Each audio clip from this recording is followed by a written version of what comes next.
Ladies and gentlemen, welcome back to the show. November 18th, 2025. Welcome back to the show, ladies and gentlemen. I am your host, Wes. With me, as always, are my good friends, Ruuts, Looper, D.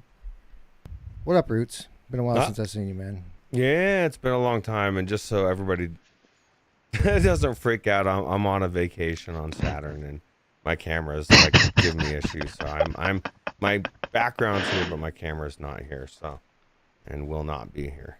But just to get that out of the way. Your camera's not working at all. I didn't even notice this or speak to you about it. Yeah, I thought I'd shock everybody as we came on. That's all right though. Like I said, we got a nice peaceful view of the beach in Saturn, and everybody knows that we're here, and they can hear my voice. So that should be enough, I hope. Yeah, no, definitely enough. I think we've had this discussion before about kind of your role, and if you wanted to kind of lean more into the producer and just kind of be the young Jamie to our Joe Rogan, that would certainly work. So I think that stands here. You'll be able to add whatever wisdom to the conversation you have to offer. Did your camera just crap out on you like mine did about 6 months ago or so? I'm not sure what the deal is, and I was like not wanting to try to. I watched Dee do troubleshooting for. Did you ever get your OBS Pokemon camera thing? Kind of. I kind of got it straightened out. She spent Temporary hours troubleshooting, and that was going through my head. And we were like rushing for the show, and I was like, you know what? It may just be like I need to switch USBs and change a bunch of shit around, but I just didn't have time to do it. And to be honest, it's kind of nice. You remember like when you were in school, and then you got to be in class with the lights out for whatever reason. It was hot outside or whatever. That's what I feel like. The lights are out. There's no big fucking bright light in my face. Feels kind of nice, actually. D, welcome back to the program. Thank you for joining us. Ruuts is totally just raiding on Warcraft right now, right? Yeah, I better wish. not be, because I'd like to as well. Or Arc Raiders. Arc Raiders. Oh my god, love that game. Arc Raiders. Yeah, I noticed you've put about 15, 16 hours into it recently.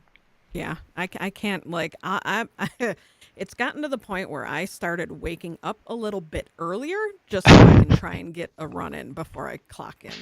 What was that one game, Wes? Frontline, or the one that was supposed to be a mix between PvE and PvP? That's what this, you know what I mean, in VR. It was Frost something. Yes, whatever it was, it didn't pull it off. That's exactly what Arc Raiders has pulled off. It's like the best perfect PvE mix with PvP. The balance, you have to balance both. You don't, like, you have to think about if robot things are flying around attacking you and shit, you're fighting them. Now everybody knows where you're at, and they'll come kill you and take your shit. But there's also this, the whole storyline is the AI's taking over the world, and the humans are, you're scavenging, doing all this bunch of stuff, and a lot of times you can actually work together with people, and it's very cool. It's one of the coolest actually it is the coolest extraction game I've played so far. Nice. I've looked at it a couple of times. Every now and then I let my mind wander into what I could be playing if I were doing UEVR, and I do think that game does work with really, UEVR, unless I'm mistaken. Yeah. Check it out. So I did take a couple of days and watch a lot of content and stuff on it right when it first dropped, and it looks a little generic at first, but it does take off after you put like an hour, 90 minutes into the game. It really starts taking off. A lot of people like it. I've never played a game like that, Wes, where you have a skill tree and you actually, like, with perks that build faster stamina or whatever, so you can conceivably have a leg up over other players if you put in more time, but that doesn't necessarily mean as much as you would think it was. And there's no wipe, but they have this, I guess every so often they have some kind of a cycle where if you voluntarily give up everything and refresh everything, they give you permanent unlocks That's cool. towards your character that you can't get any other way. And so it's going to like incentivize the best players to want to give up their stuff. So you're not forced into it. Like they've done everything right about it. And it's just cool to see. Yeah, sounds cool. And again, a lot of people digging it right now. So that one's probably going to stay on my radar. I am going to be covering a UEVR game soon. I haven't talked to any of you about this yet, but I have procured a really an early key for an upcoming notable flat release, and I'm going to play it. I'm going to play it in UEVR before it comes out. I'm going to cover it on launch. You guys are all invited to join if you're interested. I'll tell you the game after the episode. I'm sure everyone in the chat already knows what I'm talking about, but I don't want to say it out loud. But yeah, you guys are all welcome to join if you want. I don't want to force people into having to cover my pet projects as we're trying to scramble and get all of these other games covered. But you're certainly all welcome to play along. Should have key tomorrow. So it's multiplayer. Anyways, it is not multiplayer. Okay. Anyway, Looper, hello. Welcome. Thank you for your dedication, sir. Looper coming to us on the road. My pleasure. Again, from even further away from the United States. He let us know before the show.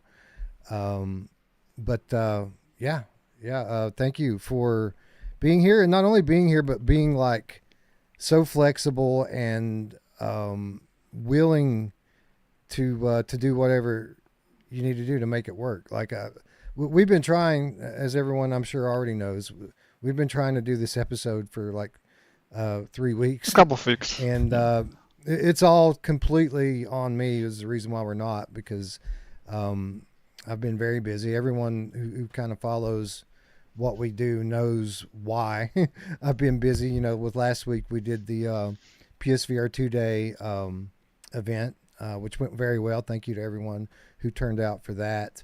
And then last week we had a lot of preparation for VR Game Showcase, not only just, you know, with flat to VR stuff, but you know, Impact Reality does PR clients as well, and we had a number of clients that were in the VR Game Showcase.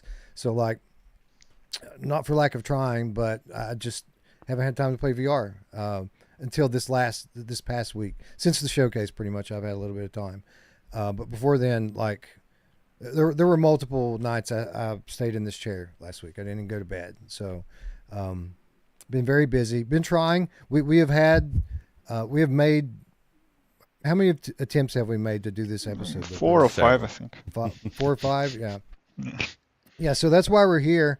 But even this is going to be an abbreviated episode because we've got a couple of people that really can't stay much longer than an hour from right now. So that's why you saw the roster shrink, like the headline shrunk down to like half the titles and the thumbnail shrunk down to half the titles. Because we just came to the realization that we weren't going to be able to cover them. So, and Wes, before anybody gets upset about that, we could have just canceled the whole thing and got 0 Wes, Ruuts, D, and Looper, and that would have been travesty. So. Yep. A shame for sure.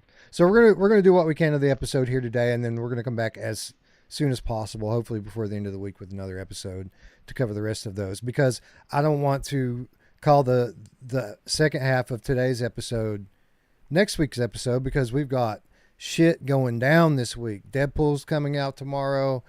We've got RoboQuest coming out on Thursday. We've got Demio, Dungeons and Dragons, coming out on Thursday as well. And 2 out of those 3 things I've already got keys to. So, and the other one comes out tomorrow. So I don't want to get behind on that stuff. We're also trying to get Ghost Town in, and what was Reach. the other title, Looper? Reach. Yeah, we've given In Dreams ample time now to patch their bullshit, so we're gonna go ahead and rip the Band-Aid off on Breach next time.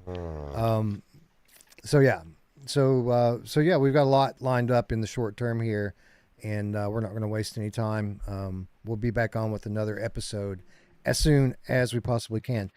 Before I say hello to chat, I do want to shout out all the patrons and make sure you guys know, if you haven't been watching your email inbox, I posted about 5 gameplay videos on there yesterday.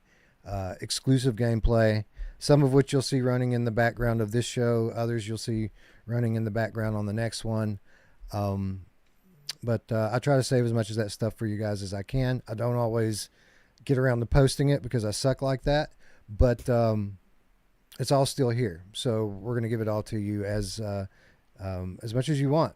But everything in there right now, basically 4 titles that are on either this episode or the next one. And then I put in the Trenches gameplay from the last episode we did on there as well. And this was pretty good. I mean, I got an hour of Lies and Rain on there. And probably the best one that I posted was D and I playing Zero Caliber 2 together yesterday. Yeah. And, With 2 was a lot of randos fun. I saw. Didn't even ask me and Loop. Oh, wait, you did ask. Never mind. no, we totally did. You totally did. and Luke- several times. Yeah. Unfortunately, Looper can't pack his PC across country boundaries. So If it was a year from now, he could have a Steam box. He probably won't, but Yeah, I used to have actually 4090 laptop as my Rode PSVR, but I changed it for an actual PC. yeah, it's smart.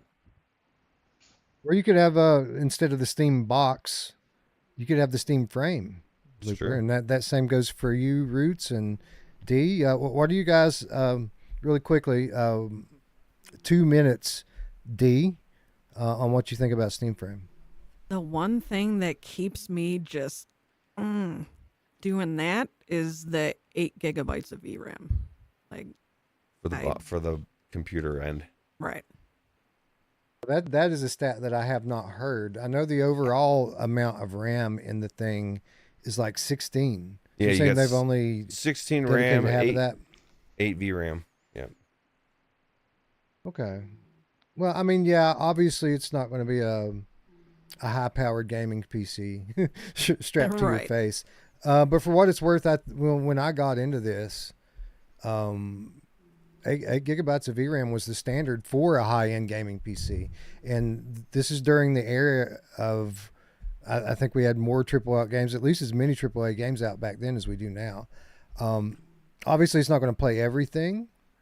But games are going to optimize for it. And I think that's where it's going to really shine, is when it gets like a year of support in, where developers have had dev kits for a while and they really tune their games in. Kind of like what happened with Steam Deck. It was a little bit slow to start, but by the time like a year, 18 months rolls around, the majority of the popular titles on the platform cover it.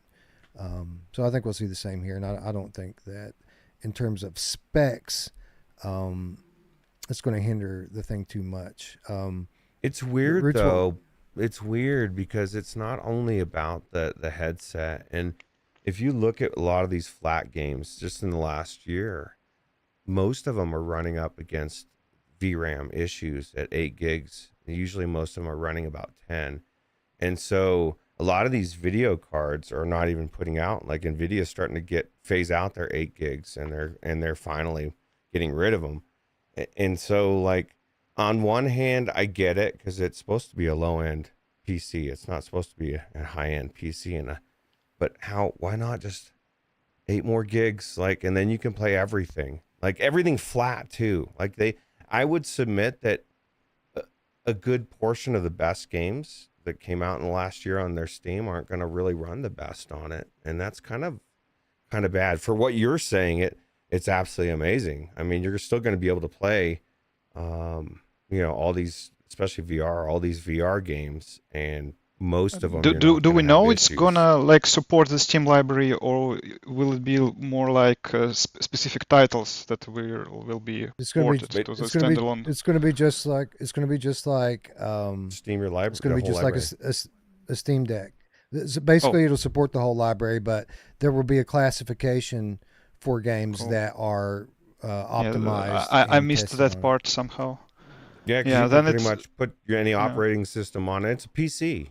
I mean, it's cool. I It's thought cool as fuck. I I think the thought it headset's for cool. the cinema mode. I thought that for cinema mode you can play like Steam Library, and for the VR standalone you would need some specific games to be ported. But maybe I missed that something. that may be possible. That may be the that may be true. That is not what I've been hearing, or what the notion that most people have of it. Most people think it's going to work like Steam Deck. Most people that I've heard talk about it. Yeah. I don't know. I can't say definitively. But there are a lot of questions like that, Looper. You know, Root says, well, why not? Why not 16 instead of 8? And there's a lot more why nots. You know, why not micro OLED? You know, Yeah. why, Yeah, in why general, are we doing? I would say that Steam Quest looks great. Yeah. And yeah, and I mean, it's cool that they have this foveated streaming feature that is, Yes. although instead of saving the compute power, it saves the wireless bandwidth. Although Yeah, I what personally, what it's going to do? It's a clever way for them to work around the artifacts that come with streaming that way. right, You know, yeah, a lot of people give Meta bullshit for AirLink because of the imperfections that come from stream compression. And what Valve has done is they've taken a clever way to utilize the eye tracking to mitigate that. Yeah, I just wanted to say that I prefer another technology that helps you save the wireless bandwidth, and it's called the wire. Yeah, yeah. I wish there was a wired option. I do. So my thing is, I'm for me personally, I think it would be cool to get the headset. Depending on how it performs and looks. I mean, I don't really know that I need it.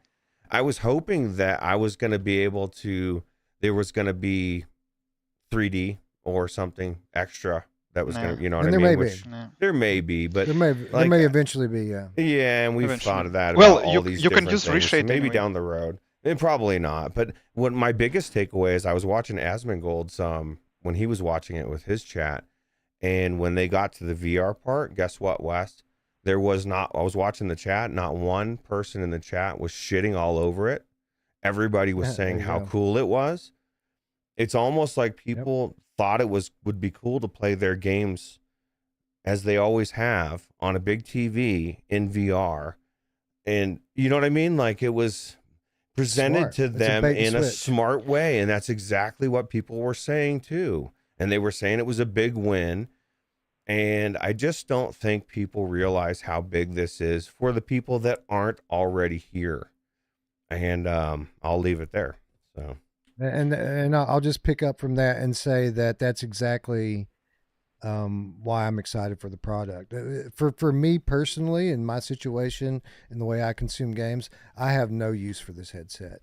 I've got headsets already, at least 3 of them here with the comparable visual experience. Yep. I play wired most of the time. I've got a headset that does great wireless if I ever want to do that. But I don't need this. This doesn't give me anything I don't have. But the controllers seem to work great for UVR with D-pad. You know, no need to do the simulation thing. But my theory is what I was trying to kind of get to a minute ago was the why nots, because I think I might know. I hope I know why not. So why not micro OLED? Why not 8 or 16 gigabytes of RAM instead of 8? Why not a higher resolution than headsets that are already on the market right now? Like 2K per eye. That's pretty much what Quest 3 is. That's what G2 is. That's what all of the headsets are right now. It's going to be outdated in a few years in those terms. So why cut so many corners? Well, I mean, if you're trying to appeal to a mainstream audience and spur on adoption, it has to be cheap, at least somewhat affordable. Right. You can't drop $1,000 headset and expect everyone to pick it up. I think it will be about 1,000, but I'm not sure. Well, the headset they cannot subsidize it like Meta does. So they said that it wouldn't be any more than the Index, and I thought, okay, $1,000. But then somebody pointed out that the the headset wasn't $1,000. That was with base stations. Was it? That was with Oh, everything. The headset was right. only like $5 or $550 or something. Because I even Oh. said, "Fuck, man, if I had a HTC, I'd get it in a heartbeat." Because you know what I mean. It would have been cheaper because you didn't have to get the base stations. So Never thought of that. we might see $1,000 complete package. Who knows what Valve's going to do here? We might just see a $600 headset, $700 headset. Like, I think the headset's actually going to be comparable to Meta's. Maybe not 550, but maybe 7. You know, that would be a good round number. That would be my guess. I mean, how much Quest Pro was? It was like 1.5. So, So fuck, man. It was when I got it. It was what, 1,000, and that it's was basically Quest 1,500. Pro. It came out in many 1,500. ways. Yeah. It It's has eye Quest Pro tracking. Plus, exactly. Yeah. Yep. And eye tracking Yeah, isn't but- cheap either. It has eye tracking. It has black and white pass through. Right. No color pass through here. And Again, there's though, I don't think they really need that.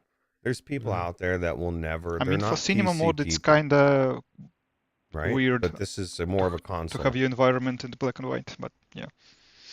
Yeah, Yeah, I but- mean, if you want your room to be in there, they could put you in a virtual room or just Oh, right. put you on a black. Yeah, You know, sure. It doesn't have to be I mean, in the advertisement, it was like just a screen in front of you in your room. But nobody Yeah. uses.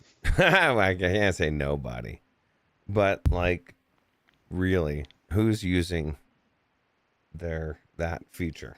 It is not very often, anyway. I know it's there, and I know that there's reasons for it.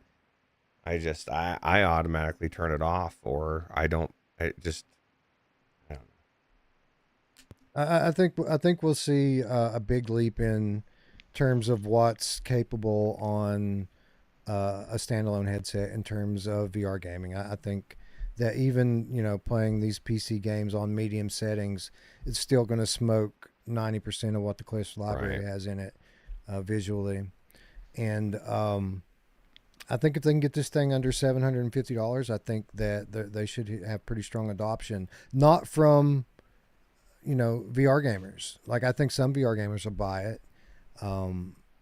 But I think that's not. I don't think they're trying to placate us at all. I think that they're giving people who have a Valve Index and have been waiting on a visual upgrade, giving them their upgrade, Right. assuming that they haven't picked up a Quest or a PlayStation VR or something big screen beyond.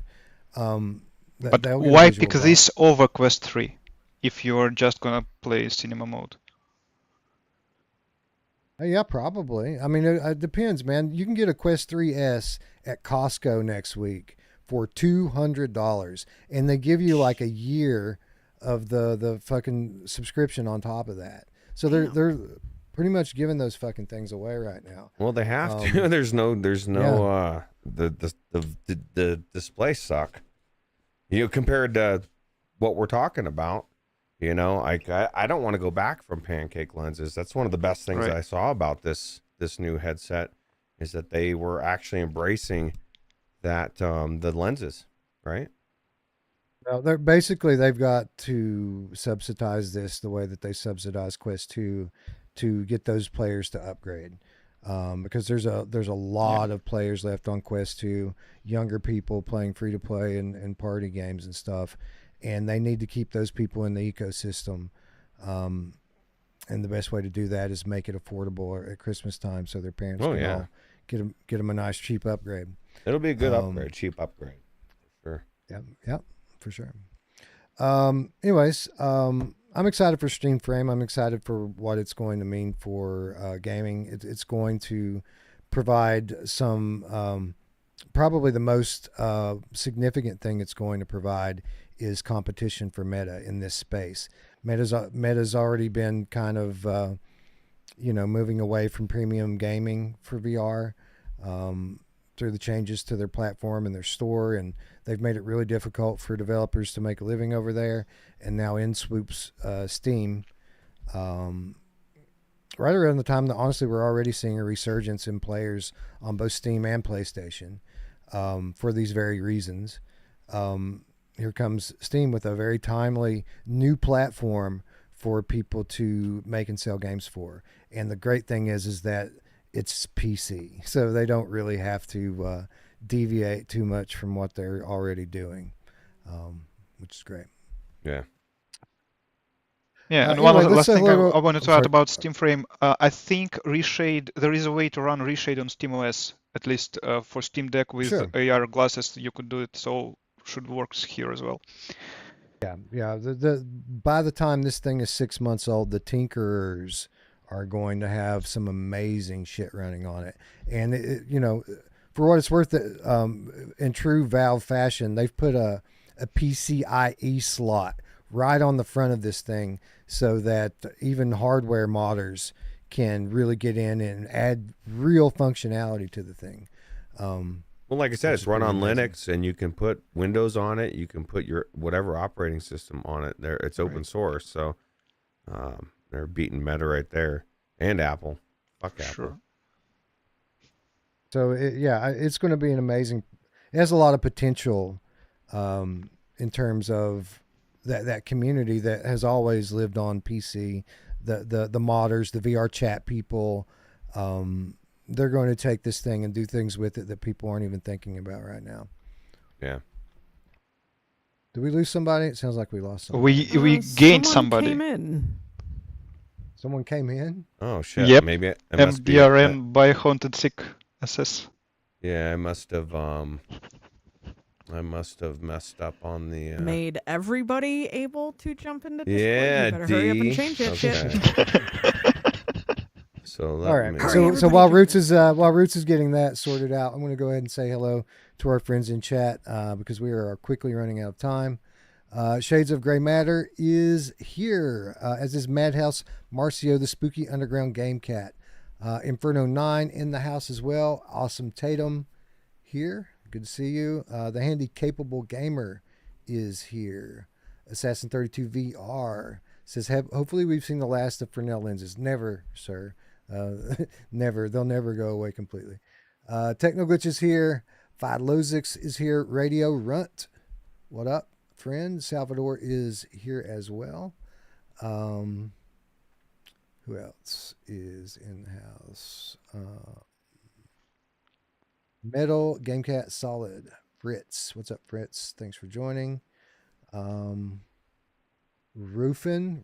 is here.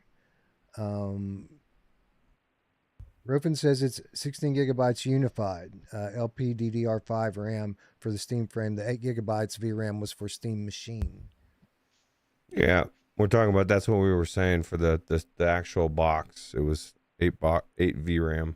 That's what's going to be running it, right? Oh, so you guys, I thought you were talking about the headset. The headset doesn't need the box. The No. headset has onboard processing. Yeah, no, I'm not. Yeah, I was talking about the for the actual box. Okay.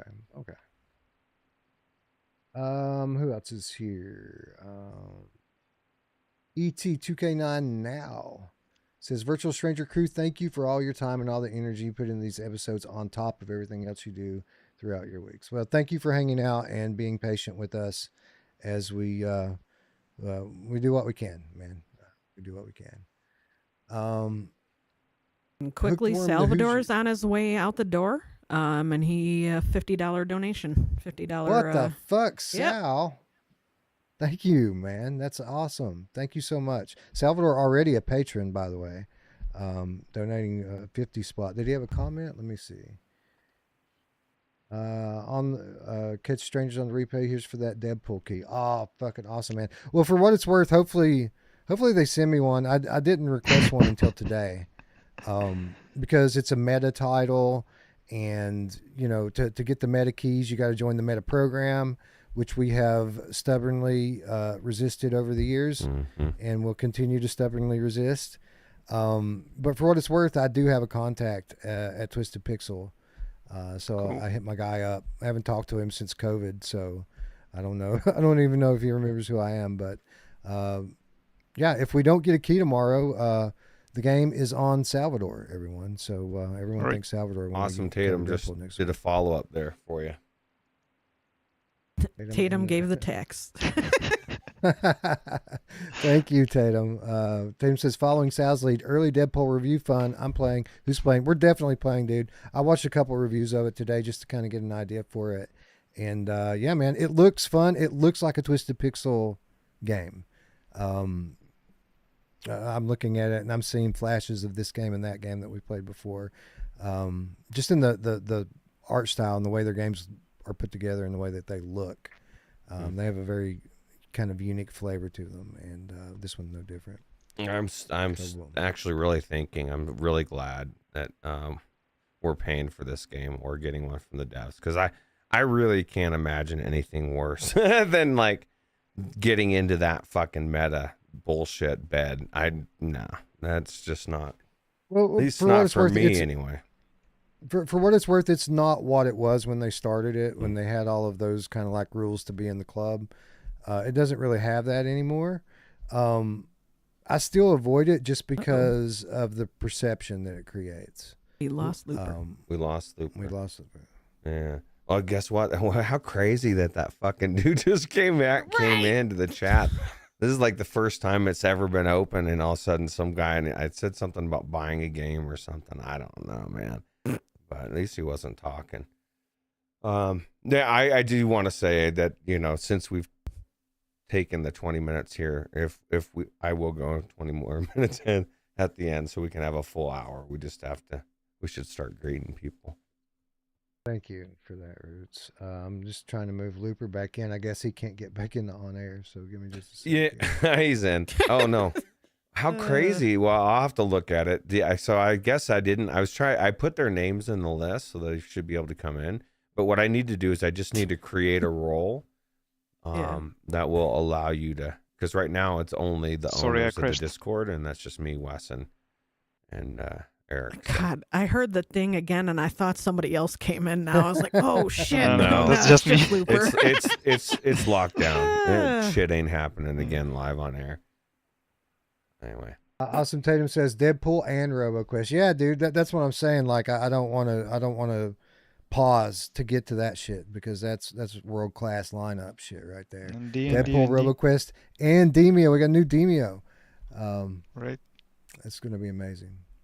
And we still have World of Warcraft raids on Tuesdays and oh wait, that's me. You gotta work that around there too. And we've got my secret plat game that we've been given access to. Ooh. And I got Wes, you've been waiting finals for this a week. long time. 2 weeks. Yes, sir, I have. Let's see. Who else is here? Space Dennison is here. Not sure Brondo is here. He says he doesn't have a mic and he wouldn't have crashed our party. Okay, I see. What's up, Modern Game Dev? And it looks like you kicked him from the server, but he came back. So thank you for coming back. Well, no, I mean, if I just kicked him out of the chat, out of our Discord, out of our channel. And the server. Oh, really? Yep. Oh, okay. Huh? Oops. But he came back, so that's why I was like, thanks. Oh, man. 12-Toed Tom is here. That Dank Cheese is here. Dead Ringer, the Game Cat here. And I think I might have skipped over a bunch of people, like 8-Bit Most Playa is here. Jay the Foviator Renter Game Cat. I see Black Market Honey. I see Michelle B is here. Chrome Colossus. Did skip a lot of people, I think. Anyways, thank you everyone for staying up late, hanging out with us, and generally caring when we come on here and talk about VR. We appreciate you and love you all. And with that, why don't we get into some actual VR games and start with a developer very near and dear to my heart. I always get the strong sense of nostalgia, which I think is exactly what you're supposed to feel when you see people like Jeff Minter teaming up with Atari for the second release in a row, as iRobot came out this past spring for PC and PlayStation VR support on day one. I think PC VR support got added in for this later. Is that right, Looper? Yeah, so they released it as a flat screen only on Steam, and then added VR support like in August or so. And thank God that they did. because I'm happy to report, spoiler alert, this is fucking awesome, this game. Yeah. This is the follow-up to last year's Aka R, which had the polish. Aka R had the polish visually, had all of the effects that you love Jeff Minter games for. Aka R was hard to pick up, man. It was hard to pick up and hard to kind of figure out what you were doing in that game. And, you know, if you stick to it, you'll eventually get it, and it becomes quite fun. Not the experience for me here with iRobot. There was an initial, 10 minutes of getting my bearings, and these games always have an adjustment to them. Like, you can't just pick up a Jeff Minter VR game and just off to the races with it. You have to fucking let your mind get used to all the shit that the game's throwing at you, and then you start to see things that maybe you didn't notice before, and notice patterns and tells that give you subliminally something to cue on. And it was all that aspect, Ruuts, about Polybius that made me love it so much, because on the surface Polybius seems like it's this track runner, right? This kind of straight arcade shooter. But by the time you get, halfway through the game, you start to realize it's more a concentration game. It's not so much about shooting. It's about letting your subconscious do the steering and shooting while you're just so supremely focused on picking the tails out of the mess of pixels in front of you. How much time did you get in iRobot, Ruuts? Did you have a chance to play Not it? as much as I would have liked. It's the one, but I will tell you, I did put a good amount of time, but it's the one game on the list that we played that I will absolutely be going back. It's the one game that I went out and bought myself because one, I wanted to support Jeff Minter, and then also I didn't not want to play this game, and we didn't have it on PC, and it was on sale. But the reason I didn't get as much time into it, Looper says they gave it support, but it's hidden in a beta branch. I didn't know that, So and weird. so I guess I guarantee somewhere Wes linked us. He probably said, "Hey, this is a beta branch," and Roots in my fashion just didn't pay attention. But I must have restarted it a million times, and then Looper helped me get into it, which was awesome. I love these type of games. I think what's cool about it is when you get into that rhythm, like you were saying. Like everything's happening so fast, and you're, at least I don't know, I can't speak for everybody else. I'm kicking ass, and you don't even know how the fuck you're doing it. You're like, how am I doing this? I can't even see what's happening, but your subconscious is doing all of the work. And I don't know. I think visually this thing was stunning. And then, like I said, I think for the game that you get. And for just everything this is, I don't know how these games are so cheap. Even if it wasn't on sale, it's a really good price too. So Yeah. And typically his price point's only around $10. So for it to be marked up just a little bit more than that for, I guess probably so Atari could get a cut.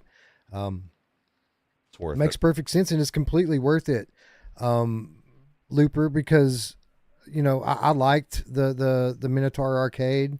I really liked Moose Life too. They're just not the same when they don't have that production level polish on it, like these games do, like Polybius had. Yeah. It's not the same experience in the headset as it is when it's like this. And so what Ruuts was saying is true. Like if you're taking time to think about what you're doing, you're either going to be too late or you're going to overreact. Right. That was kind of a lot of my problem with iRobot. I found the things I was struggling with, I was kind of overdoing, right? Overshooting too much. Yeah. Basically, the main skill for this game is patience. Yes. You often have to wait before you do something because there is this red eye, and where it's open, you cannot jump, but you have to jump sometimes. So yeah, in general, one thing that I like to do in all the games that allow it is go everywhere and uncover the whole map. And here, this is the game. basically the goal of the game is go everywhere and uncover the whole map. It's covered in tiles, and you have to step on every tile in order to complete the level. And then they add a lot of different enemies and traps and like toxic tiles that you step on, and you have to jump in some seconds after it to clear the poison from you. So yeah, and then after you complete a level, you play a short and simplified level of Polybius, basically. Yeah, that was one of the That's things I really very liked cool. about it. It was the variety in gameplay here. There are a few kind of different formats that they put you on, and one of them is that Polybius shooter format, and Right. obviously not quite as fleshed out yet as Polybius was. But there are some things about it that make it more challenging in certain ways. Like they In some ways, yeah. constantly are shifting the field that you're on, the plane. Sometimes it's a half pipe, and sometimes it's a flat plane. But sometimes Yeah, they it's do. like They do that in some constantly later changing. levels of Polybius as well. But yeah, Yeah, well, I mean, to this, I don't remember seeing it to this extent where like literally, like the plane will shift in one direction for the first part of the race, and then go off in a completely like other way than it even started on. I think I remember Changing something shape like that, almost. but I may be wrong. Yeah. Anyway, I love it. It takes some getting used to. There are some very subtle things that you have to kind of practice to get good at with it. But it's great. It's fun. Again, it's not the easiest thing to pick up, but it's certainly a lot easier than Aka R was to pick it up. And did you make get sure some time? to enable the visual setting that Yes. makes it. Yes. Yeah. So How is it called? I what don't remember. yeah, Intense what Luke visuals was or saying here. something? Yeah, the special effects, visual Special effects. effects, right? So there's a setting in the settings to disable the visual effects in VR because they are very intense. And it's disabled by default, so you have to opt in. It's disabled by default, so you have to find it. It's just I'm lucky that I decided to go looking for placement settings because I remembered in Polybius that you could place the track up and down, left and right where you want it to be to see more comfortably. And I found myself wanting that in this, so I went looking for it, and I found that they have an XY axis adjustment, and then the only other VR setting they had was to disable visual effects, and it's defaulted off. So like, I turned it on, and then all the cool stuff started happening again. Finally. Very trippy, especially when you clear the level. Yes, or I mean, get certain power ups. Right. There's a few things that trigger it. D, tell us about your time in this game. I did not expect to put as much time into this as I did, but I freaking loved it. Something happens on a level, damn, okay, again. Yeah. It was one of those where it's just like, oh, I know I can do it. And like you said, trippy AF, this game. It's one of those games where this was the old school games where you make it to a new level, a new point in the game, and you have to fail at something before you learn what the thing was and how to get through it, right? Luckily, this isn't one of those games that makes you go back and start over again every time you die. Although I did do that the first session or two I had in this game. I just went back to the beginning because I felt like I needed to practice anyway. Right. And the way these games work, I haven't paid special attention on iRobot, but like all the other Mentor games, the way that they work is they'll save your progress for you so that you can pick back up from there, and they'll save how many lives you had. They'll save what your top score was during the level, and so you're like literally picking back up like it was a game save. So for that reason, I like to go back. You can choose which level to restart from. You can restart from another level to gain more lives.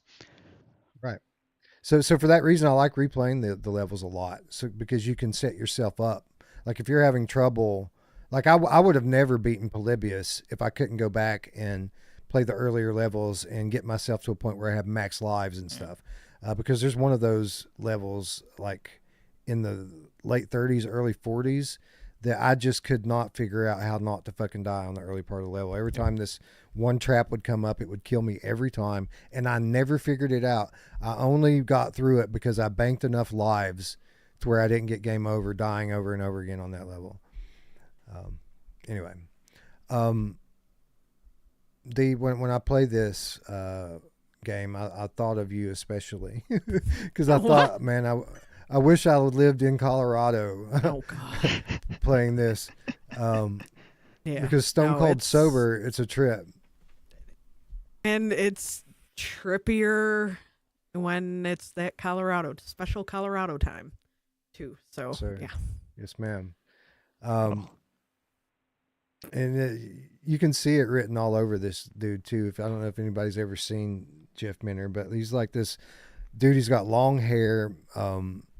He's kind of, obviously an older guy, typically bearded, but he lives on a farm. That's where all of these animals and farm noises, like the animal noises you hear in the background in the game, those are like his animals. He didn't like go to some asset store on the internet and buy that shit. He made all of it.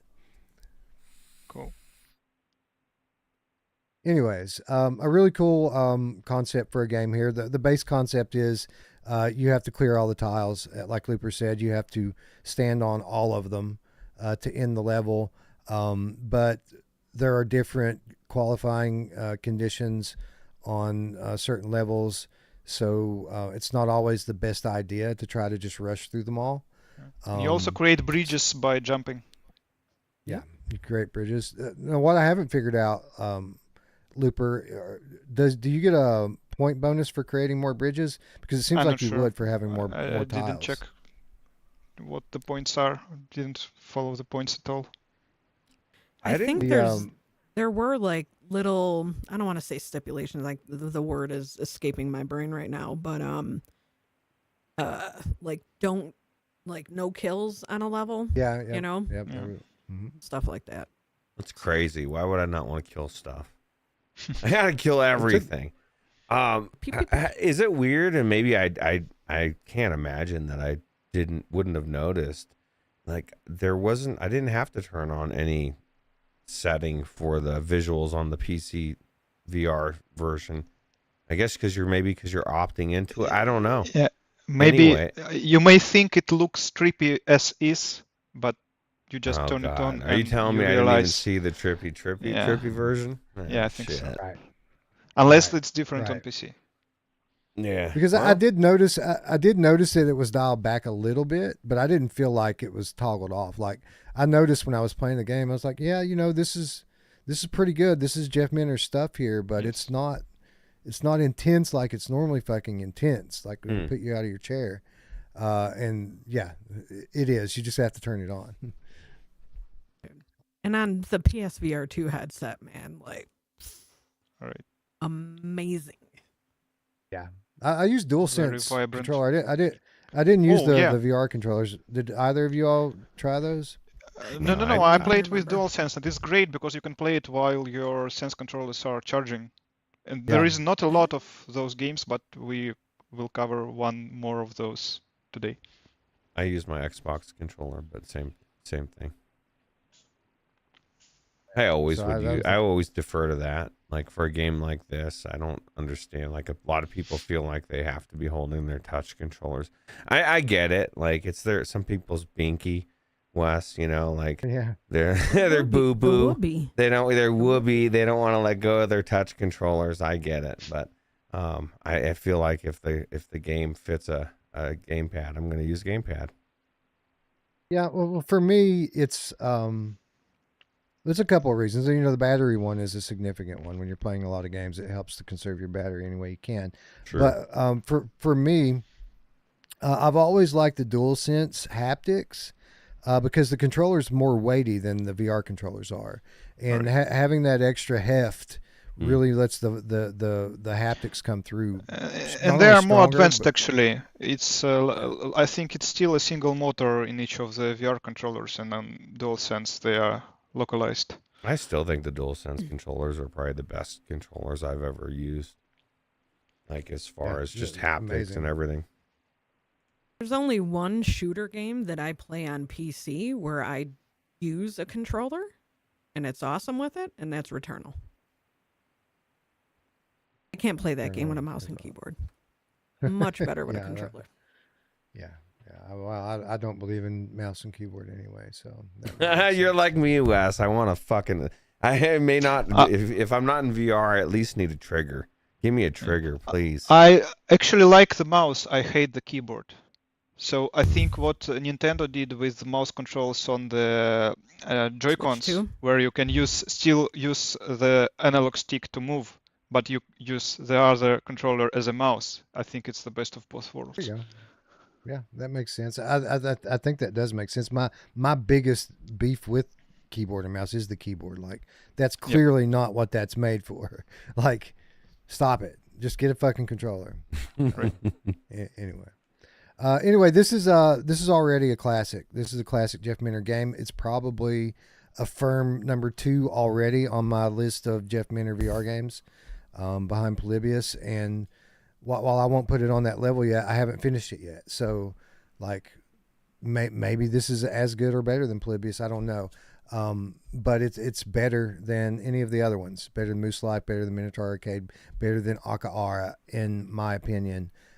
So if you're a fan of this man and his games in VR, pick it up.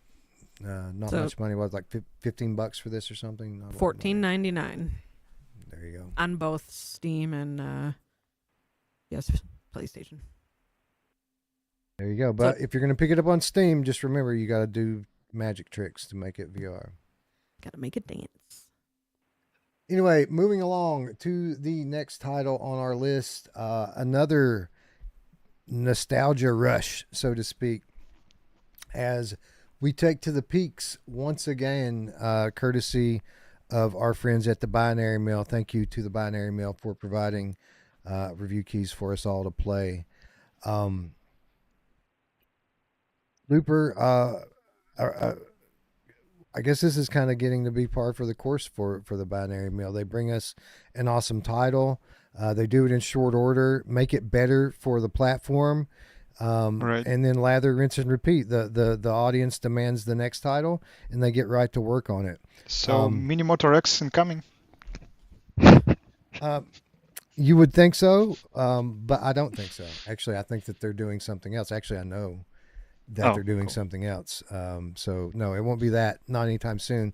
But I don't think as cool as Mini Motor X was, I don't think people are clamoring for it the way that they have been. Right. This title, and this is a title that was a Gen 1 favorite.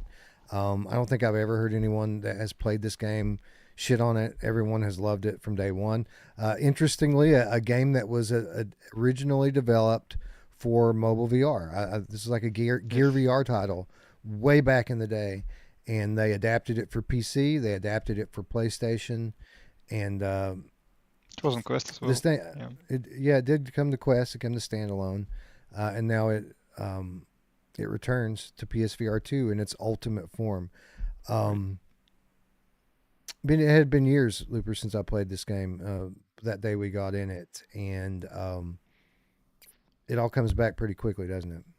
Yeah, so as soon as I launched it and heard the soundtrack, it was the biggest nostalgia hit I ever had for a PSVR 1 port.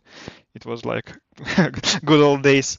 Yeah, and it plays just as great and even better with all the headset haptics and enhanced visuals, because it's still stylized. It's not like hyper realistic, but it looks like I remember it, which probably way better than it actually was.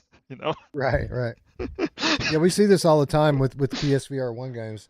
People have these rose tinted glasses on when they think back to them, and people don't realize until they go strap the old headset on what those games all look like shit, and we just didn't know it. By today's standards, I should qualify that. By today's standards, they don't really live up.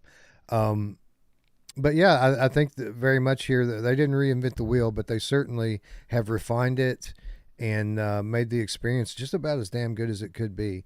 This game has always been about close calls.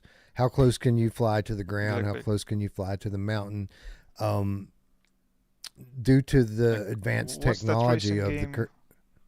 Burnout, Burnout. where you have to do close calls. Yeah. I don't know. I never And played Burnout, but yeah, and I here, think here, so. yeah, here you fly as close to the ground or the rocks as you can to build your rush meter, and then you use it to speed up to boost yourself. right. And you can but due even, to the yeah, but due due to to the more advanced hardware that we're playing with now, you can really kind of like feel that in a way that you oh my didn't god, feel it oh my god, before. when I boost, my controllers do sounds that I didn't know they're capable of. Right. Right. They really cranked up the haptic Yeah. feedback on that, which I appreciate. Um, D, having you in our session that first time we played was awesome because I don't know how much you guys have seen D play. I'm sure a lot of you have watched her stream, but in intense situations, she's very vocal. So even though I wasn't always right next to D, I always knew when she was in trouble. I knew before the trouble happened. Like you can hear it coming. Oh no, no, no! Cave, Right. cave, cave, cave, cave. And I have a tendency to curse a little bit, and I'm trying not to, but yeah, the F word How could you not? was dropped a few times. um, was this your first time playing D, or did you play it back in the day? No, I never played it originally. Because what, PSVR 1? Never played it. I didn't play it until on PCVR, I think. Or no. So did you have that same kind of nostalgia hit, like Dude, as soon as I Looper heard the had? music, you know? Yeah. And when we tried getting into multiplayer the next day, all the jank that came with that, it's all the old feelings, you know? Yeah, I heard it's Well, pretty. We got a good session before the launch, but after launch, I heard not good things about getting Yeah. people in multiplayer.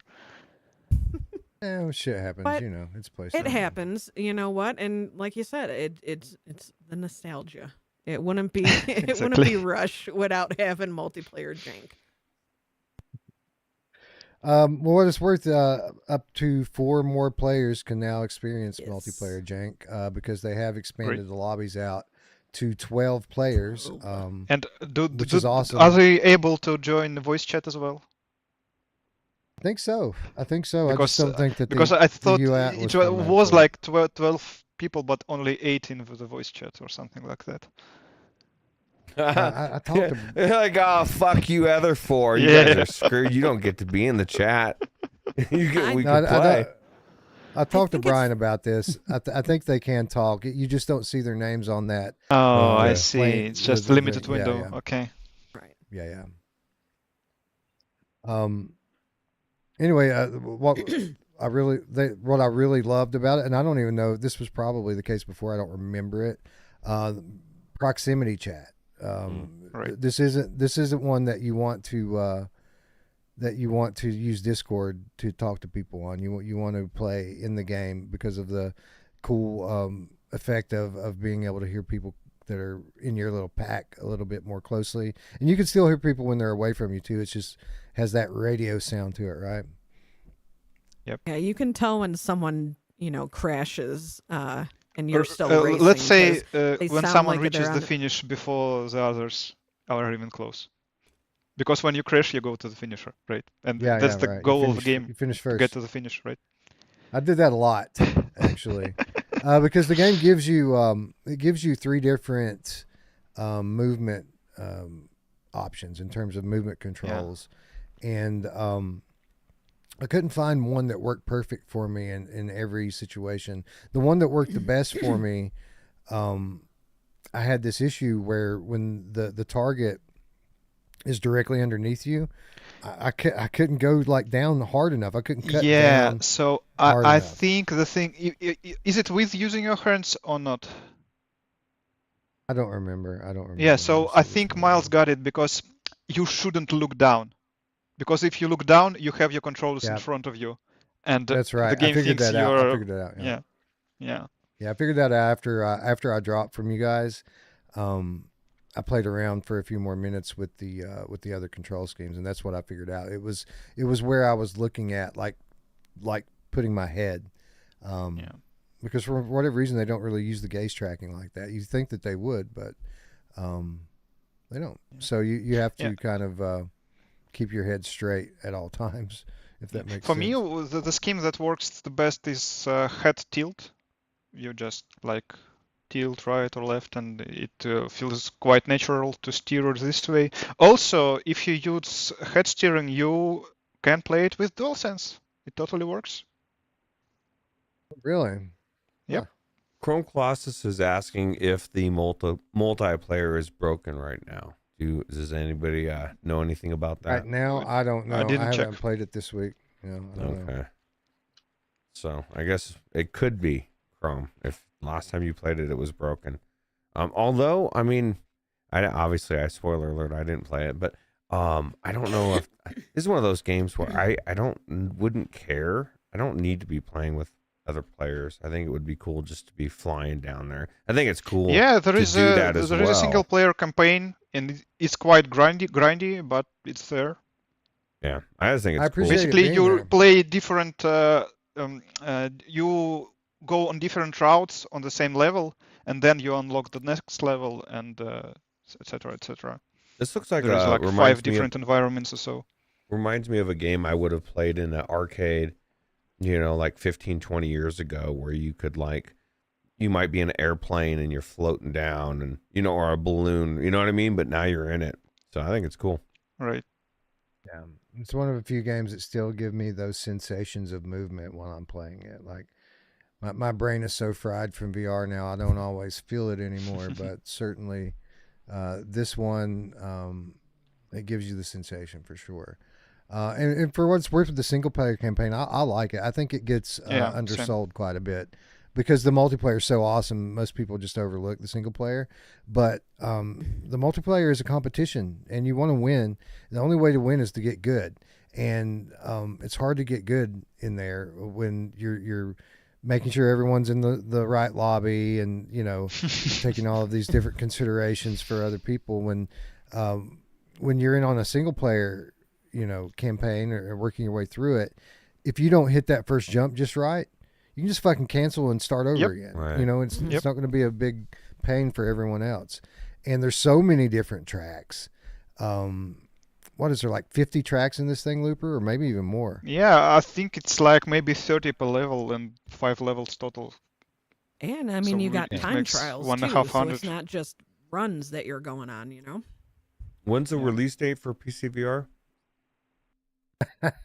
Well, I don't know. I what, mean, I wanna like be- 2016. I mean Yeah. for the new version. I want to be like all the, because usually it's the PlayStation VR 2 people that are waiting for the port, right? I don't know if they're going to do it. I asked them about that, and they didn't seem like they wanted to. Mm. I don't think they really want to. And I don't, honestly, I don't know. You think a lot of PC players would buy the game again to play it? Probably not. Because you know what I mean? $5 Like, upgrade. Yeah. I'll bring it to the original price. There's a Or there's a this path price. that gets me to play it, and that's the PC VR path.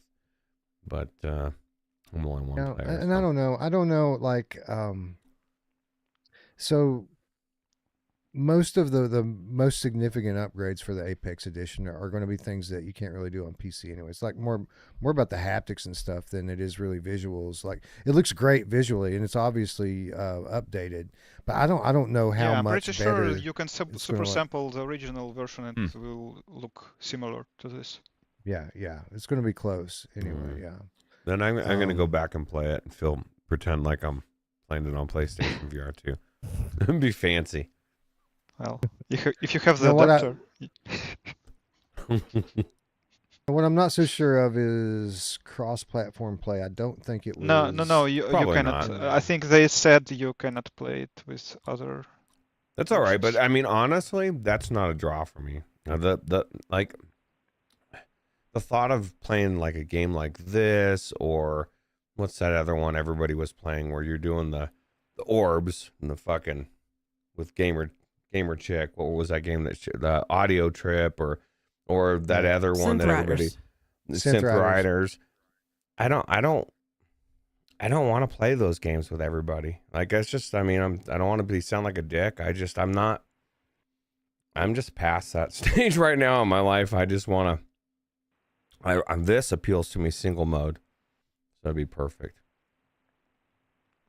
Well, to each their own. There's certainly enough content there, whichever camp that you fall into. Like, I appreciate the single player campaign a lot, but there's no denying how much fun this is with friends. Like that's the draw, for sure. I guarantee the next time I go back in to play this game, it's going to be because somebody asked me to. And I'm sure it's going to be awesome. Yeah. And beautiful, awesome with well done. B-haptics, right? Too? Shit, I didn't even try B-haptics on it, but you're right. Did you try it, D? I never. Not on PlayStation with the B-haptics, Oh. but Yeah, I think you can only do audio to haptics with this game Really? on PlayStation. On PlayStation, I mean. Interesting. Anyway, it doesn't need it. It's awesome with just the controllers and the headset. $20 for this, and the latest and greatest example of the PlayStation community just really speaking up and making a game happen, because that's 100% what happened here. Like, people made enough noise about this that they altered their plans and made it a reality for people. So keep speaking up out there. The developers do hear Gamecast it. Unite. It does make a difference. Yeah, Gamecast Unite, exactly. And let's get more from the PSVR 1 catalog brought over, because you guys know it isn't just about bringing these games over. It's about making them better. And that is what the Binary Mill has done here. They have taken a classic game and made it into a modern version that's even better than the original. So Wouldn't that should be a no-brainer for a lot of these developers? Like, bring your old games over to a new platform. I don't know. well, the audience has just now gotten to the point where they're ready for it. When PSVR 2 launched, everyone was expecting all this shit, and they wanted it for free. Like, they didn't want to pay for it. And obviously these devs can't afford to go back and do all that extra development time to give something away and not make any money on it. Right. Like, it doesn't make any sense. So over time, as PSVR gamers have learned that they're not getting all that shit, they've changed their attitude now, and now people are willing to pay for it. Not only are they willing to pay for it, they're grateful for the opportunity to pay for it. So that should be the default. yeah. Like, fuck, man. Like, things cost money. You want shit, you got to pay for it. Exactly. And this isn't like a simple thing. From PSVR 1 to PSVR 2 it's a different platform completely, Right. in every way. So it's not like a Quest 2 to Quest 3 question of just having a Yeah, I think it's easier to port a game from PC to PSVR 2 than from PSVR 1. Yeah, exactly. Grandpa So, Barbecue yeah. or GameCat says he's picking this up next week along with Demio Dungeons and Dragons. I can't go wrong Nice. Got good times ahead, bro. Just in time for the holidays, right? And the holidays finally show up and give us all a little bit of a break so that we have time to do things, and just in time for all of these fucking games to drop. there. Did you really just use the phrase "the holidays just finally showed up"? This fucking year, the holidays are here, and I'm like, are you kidding me? It's already Thanksgiving almost. I'm like, what is going on, dude? I feel like I'm gonna blink and Christmas is gonna, I guess, as long as the winter goes by just as quick and summer gets here. But man, no, seriously, I can't believe it's already Thanksgiving. That's crazy. Speaking of time flying by, let's speed up a bit.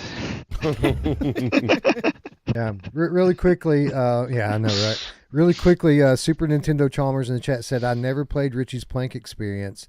The giant spider sounds cool to see in VR." I just wanted to shout out Richie's Plank really quick, because this game is coming to PSVR 2 finally for the first time, and I just got a message the other day from Richie telling me this. You guys be sure when you're getting in and checking out your Richie's Plank that you pay attention to things. Look at the buildings. Cool. Look at the signs. There's gonna be cool stuff to notice. New Easter eggs in the new version of the game. Nice.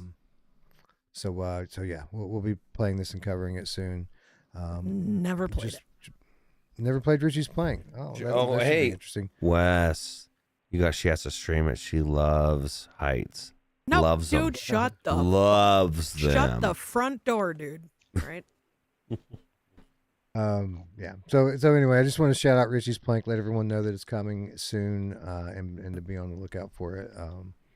Because it's cool. Shout out All right. Richie and shout out the whole team.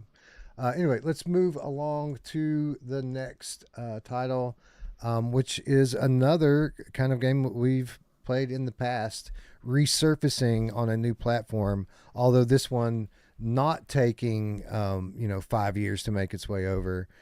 Zero Caliber 2 making it over to Steam VR after having launched on Quest 2 last year. So I'm going to start with you, D, because obviously you and I have the most time in this one together. This is a game that we played last year on Quest and loved it. We told people this is a must-own game on standalone VR. This was one of the reasons to own standalone VR if you're a premium gamer, were games like this. And where the original Zero Caliber seemed a bit fragmented, seemed like they really started development maybe a bit directionless, and then tried to kind of pivot late to turn the game into what it should have been. And in some ways they did that. In other ways they kind of fell short. Zero Caliber 2 comes along and does it right. A full-on playable story campaign with voice acting and cinema sequences, fully playable start to finish in single player or co-op. Tons of unlockables, things to grind for. Just a quality campaign start to finish. Did we just lose somebody, or did someone come in? Nobody should have came in. I didn't hear anybody. Oh, we lost Looper. Okay, I was gonna say. All right, well, I'll watch for him in the pull him I back thought it in. was me for a second because everything froze up on my end too. So I'm like,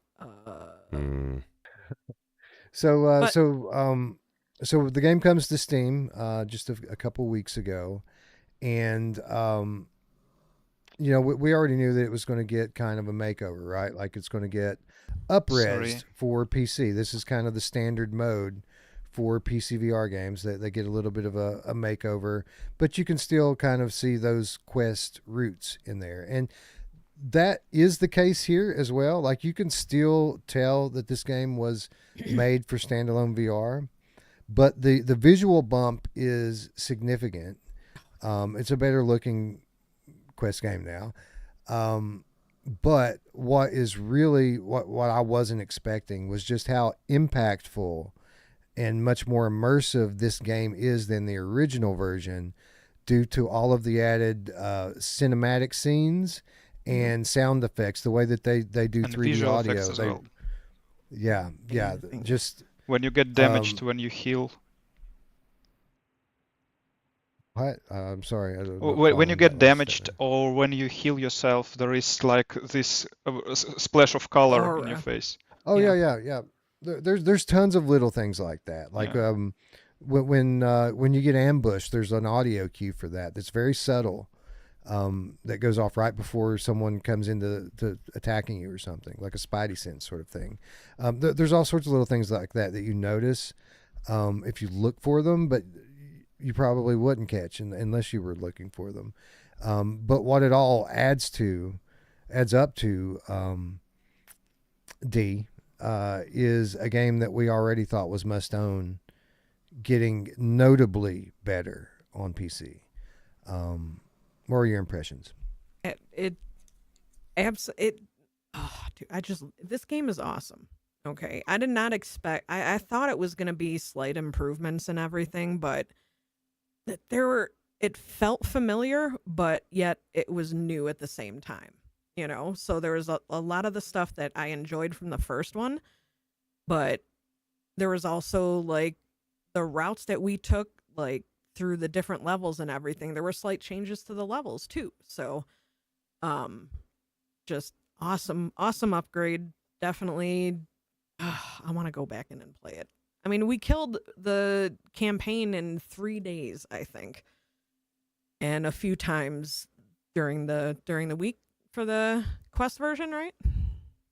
Yeah, it didn't take us long. No, not at we all. were we had 3 groups that were. I mean, it was one group of Rotating. us that was like 6 or 7 deep, and we would just rotate people in and out because you Yep. can only play 4 at a time. But by the end of it, we had all finished it. So like, I think it amounted to us playing through it 3 times over the course of like a 2-week period or something like Right. that. But Looper, are we engaging in hyperbole here? Is this game as much better to you as it seems to be for DNI?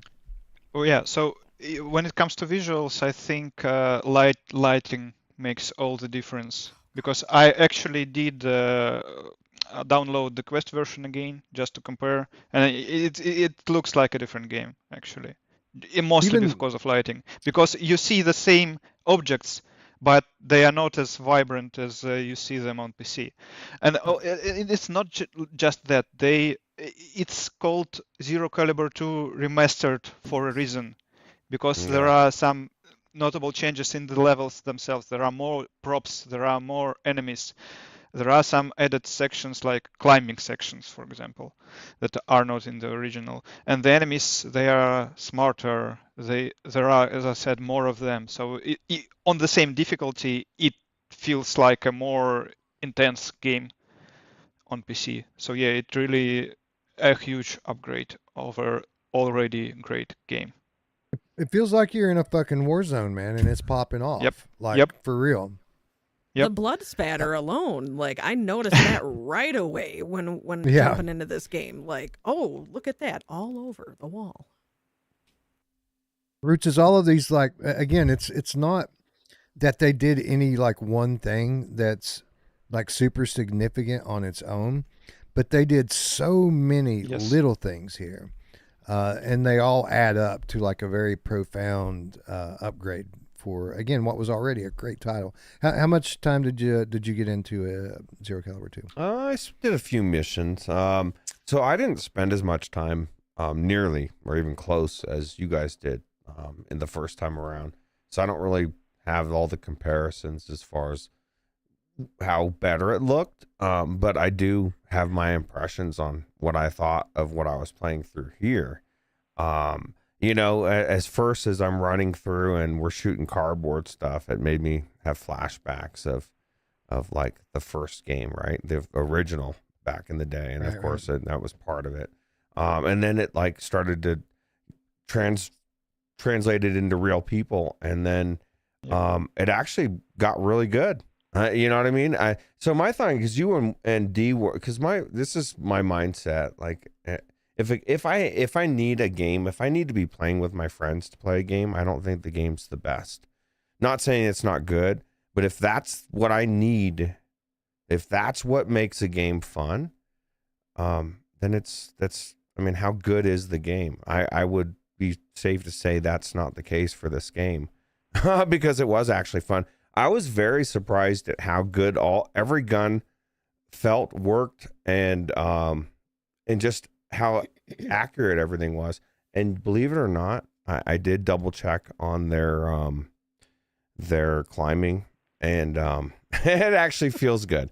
I don't know why that's like a pet peeve for me, but like as I was climbing, I thought, man, there's no lag, there's no hesitation. Yeah. I thought the climbing was really good in it, and then everything you guys said is true. The lighting's amazing, the cinematics, the sound, it's just it's night and day difference for me from what I remember, like I said, of the original Zero Caliber 1. And yeah, I think I can see why you guys are raving about it. It suddenly makes you care a lot more about it with all the things added. God, just watching this, I Yeah. want to jump back in it like now. Yeah, no, I'm the same way. And for what it's worth, I felt like the climbing actually improved in this version of the game. I didn't go back to check, but I remember when I was running the tutorial on it, like this is like easier than it seems like it should be to get up to the top of this, and there's no jank or anything like Yeah. you No typically jank. would encounter.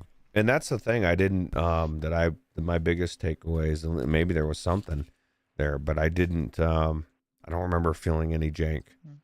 Well, So, I had some instances of fun jank, like in the very beginning of the tutorial, where there is a guy in a booth where you find the radio. He was hiding in the booth, but his back was stuck out from the wall, so I shoot him through the wall, basically. But yeah, that's It's so funny. I good. didn't think about that. Yeah. Yeah, your teammates are still kind of dopes in this. They're traumatized, I think, from the war effort. Yeah, You'll find that's them for often sure. kind of meandering Yeah. around and not You're fighting. basically escorting them. Yeah, right. But yeah, no, I get it, Roots. I agree that if you have to kind of count on having to have your friends in there, in some cases that's a sign of a weak game. And I mean, obviously that doesn't apply to games that are or gameplay concepts that are inherently multiplayer. Like right. obviously there's some things that only work as multiplayer, but games like this, you want them to be good single player. And if they're really good single player, then you like to have the opportunity to enjoy them with friends. And that's kind of where I hold this at. Like I could totally play this by myself. But when I remember back to all the times of playing it on Quest, you know, all the memories are like going through the town clearing houses with D and SpryGuy, you know, or Traveling Man or Wife, or you know, those are the things I remember. Right. This game But is with- where with- Spry uppy, because when you revive people in Yeah, this yeah, game, yeah, it's not like a stab or anything. Like you just put your arm up, and they grab your hand and you revive them. So Spry was just like Nice. uppy. So that's how we knew someone was Mhm. down. Yeah, That's fun. well, we had that once, and when the randos joined us, but so yeah, so basically, while you can, you know, with a microscope, tell that this game was developed for standalone VR in some very telltale ways, it is improved to the max. Here's an example. Looper was talking about how profound the lighting effects and what a difference it makes on immersion, and it absolutely does. We always used to make fun of the indoor environments in this game because it's all the same houses, it's all the same rooms, Yeah. all the Over and all over the again, yeah. TVs are all the TVs are tuned to the same channel. Same channel. But in the PC version, when you walk in the room with the TV that's tuned to the same channel, the TV is emitting light and it's casting a shadow on the wall behind you. Little things like that. And I don't know what they're doing different with the 3D audio, man. I don't know if they shot new tracks or if they're just implementing it differently or rebalancing it. But just being inside a house and hearing like bullets kind of ripping into the siding and roofing and stuff, it makes you feel like a bullet's going to really fly through the window and catch you at some point. Like, I used to like phase all of that shit out. Like I never even really noticed it before. But in this game, it's like constant, man. You feel like if you peek your head up, you're going to get hit just due to all of the effects, you know, be it sound effects, the smoke, the fire, all of that stuff that they've added in here. There's constantly aircraft flying over now. Like there weren't that many before. Now it's constant. Like helicopters and planes and shit are flying over, and you know, Those dropping planes and a couple of bombs and missions stuff. that we did, like right over your head, just amazing visual with that. Right. Ace Diaz Awesome. wants to know, is this coming to PSVR too? Yes, I believe it is. Now it's going to be a little bit before it makes it over because they're actually the same thing that they did for this game for PC. They're doing to the first game for PlayStation. So there is a Zero Caliber 1 remaster. And make coming sure to to wishlist it PlayStation to VR. make it cheaper. Yes. Yeah. This game I think dropped $15 on Steam because of the wish listing, and they're doing the same thing on PlayStation. And I do want to shout out For- the devs for, you know, actually bringing it to Steam, you know, because we gave them shit, or I did, when they said, well, if it does well enough on Quest, we'll bring it to Steam. I said, motherfucker, the first game was on Steam, but they honored this. Gambit forgotten. Finally. Finally. You can finally Let's not move talk about past I it. can finally move past it. Yeah. Never happened. But no, I can't say enough good things about this. I have no real complaints. Now, obviously, I haven't finished it yet. I will. I can assure you, we will make it all the way through this one because, as cool as this game is, the later levels are fucking where it's at in this game.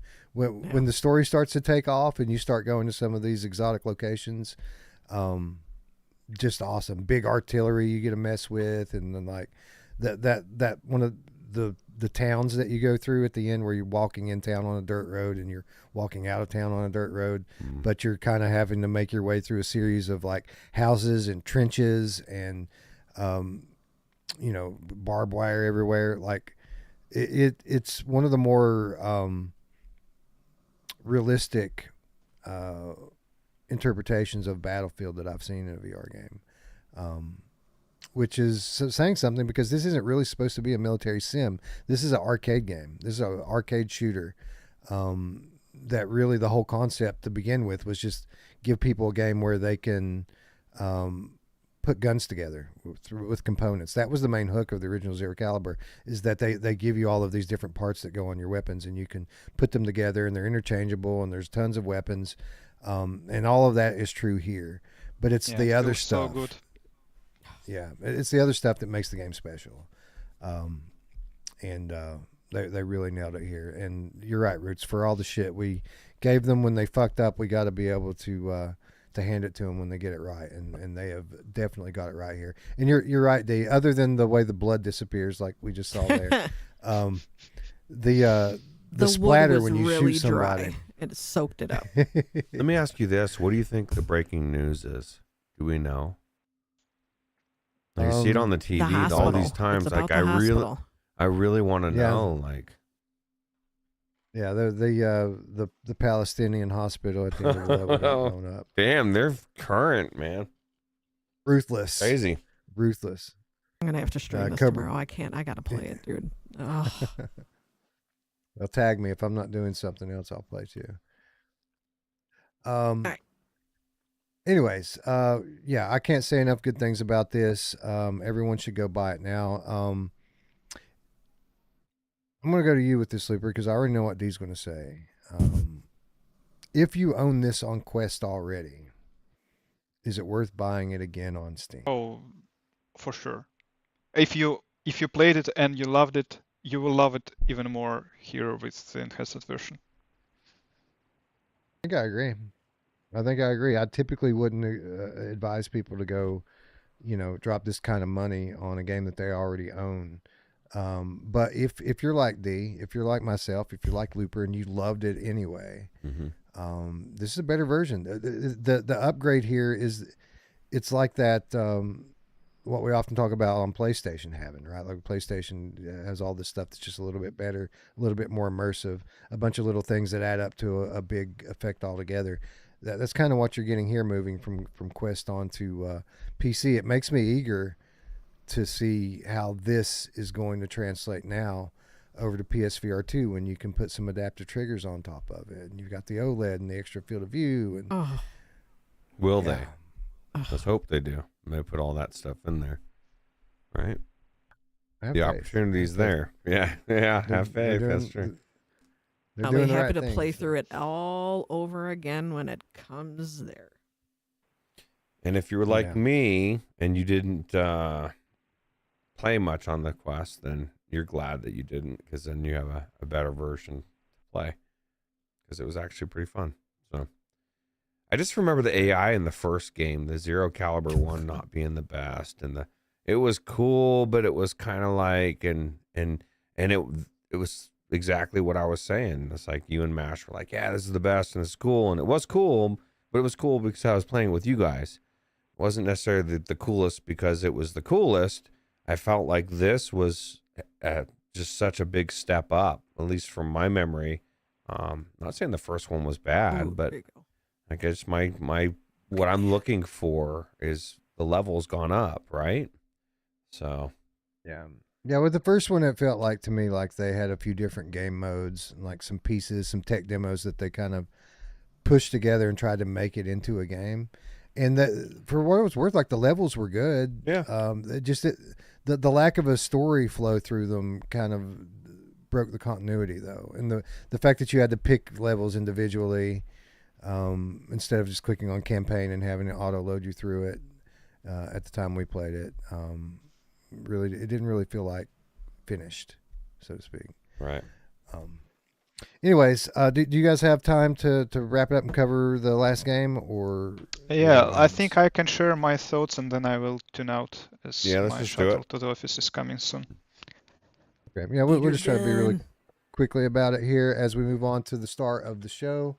And the game I probably look forward to hearing your thoughts on most out of all of these of Lies and Rain, finally launching across all platforms this past month. Highly anticipated game and purely self-made hype. These guys, like they had their last game, Arcanade, for as good as Not it to was. be confused it was, with Arcanage. Yeah, right. Not Arcanage. Arcanade. A very different game than this. As good as it was kind of a low budget retro shooter game developed for Quest. No one really expected that same small dev team that made that to step it up in such a big way in such a short amount of time to something like this, which if anyone compares it to anything, people are comparing it to Half-Life Alyx. And there are a lot of valid comparisons there.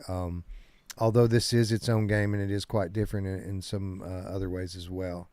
I don't think I've started with you yet, Ruuts. How much of this game did you get through, and what were your thoughts on it? I just want to a little bit into it, not too far in, but my thoughts were I thought it looked beautiful. I thought the climbing, especially on these things, were cool. I thought the story was kind of engaging, and I felt like it was pretty good. Although, like, I don't know. I guess if I get further into it, I'll probably feel like maybe there's more to it. The game in general, but my overall thoughts was that it was good. So Looper, I'm kind of where Ruuts is at. Not in terms of the game. I'm sure I've played a little bit more of it than he has, at least. But my thoughts are very similar. So like, I find the story very engaging. I find the world incredibly immersive, and I think that's the most impressive thing they've done here is what they've done, with these physics systems. And again, yeah, we've seen it in a couple other games, but this isn't something you typically see out of such a small studio coming through with a game that's this physically sound, this well done visually and audio. Yeah. The controls, everything's great. I feel like I've got to at least be halfway through the game or more. Yeah, they make you think so. They make you think so and from what they tell you. But if you check it's the not actual hard. progress, It's not challenging at all yet to me. Like I haven't had a challenging gunfight yet. And there hasn't been a ton of fighting at all yet. Period. Like there's only little bits here and there. I mean, where it gets challenging is where you get to these enemies that are like sentinels or something that you have to use stealth with them because they are like walking slowly, but they have very powerful lasers. I'm not sure if any of you has reached those. So in terms of game length, I think for Brian it was like 10 hours. For me, I'm 4 and something hours in, and the PlayStation progress tracking says I'm 35% completed it. Wow. Yeah, but the game the game was sending me signals like it's about to end 2 hours in, because the girl on the radio kept saying you're almost there, you almost did it. But it was all lies. There is it's called of Lies and Rain, right? So yeah, in terms of comparison with Half-Life Alyx, it's a lot like Half-Life Alyx. Many of the enemies are very similar to Half-Life.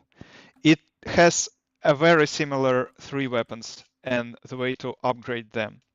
It even shares some of the downsides that I think Half-Life Alyx has, like lack of holsters, because you only have the weapon selection wheel, which is cool, but you could also have holsters, as Wanderer demonstrates.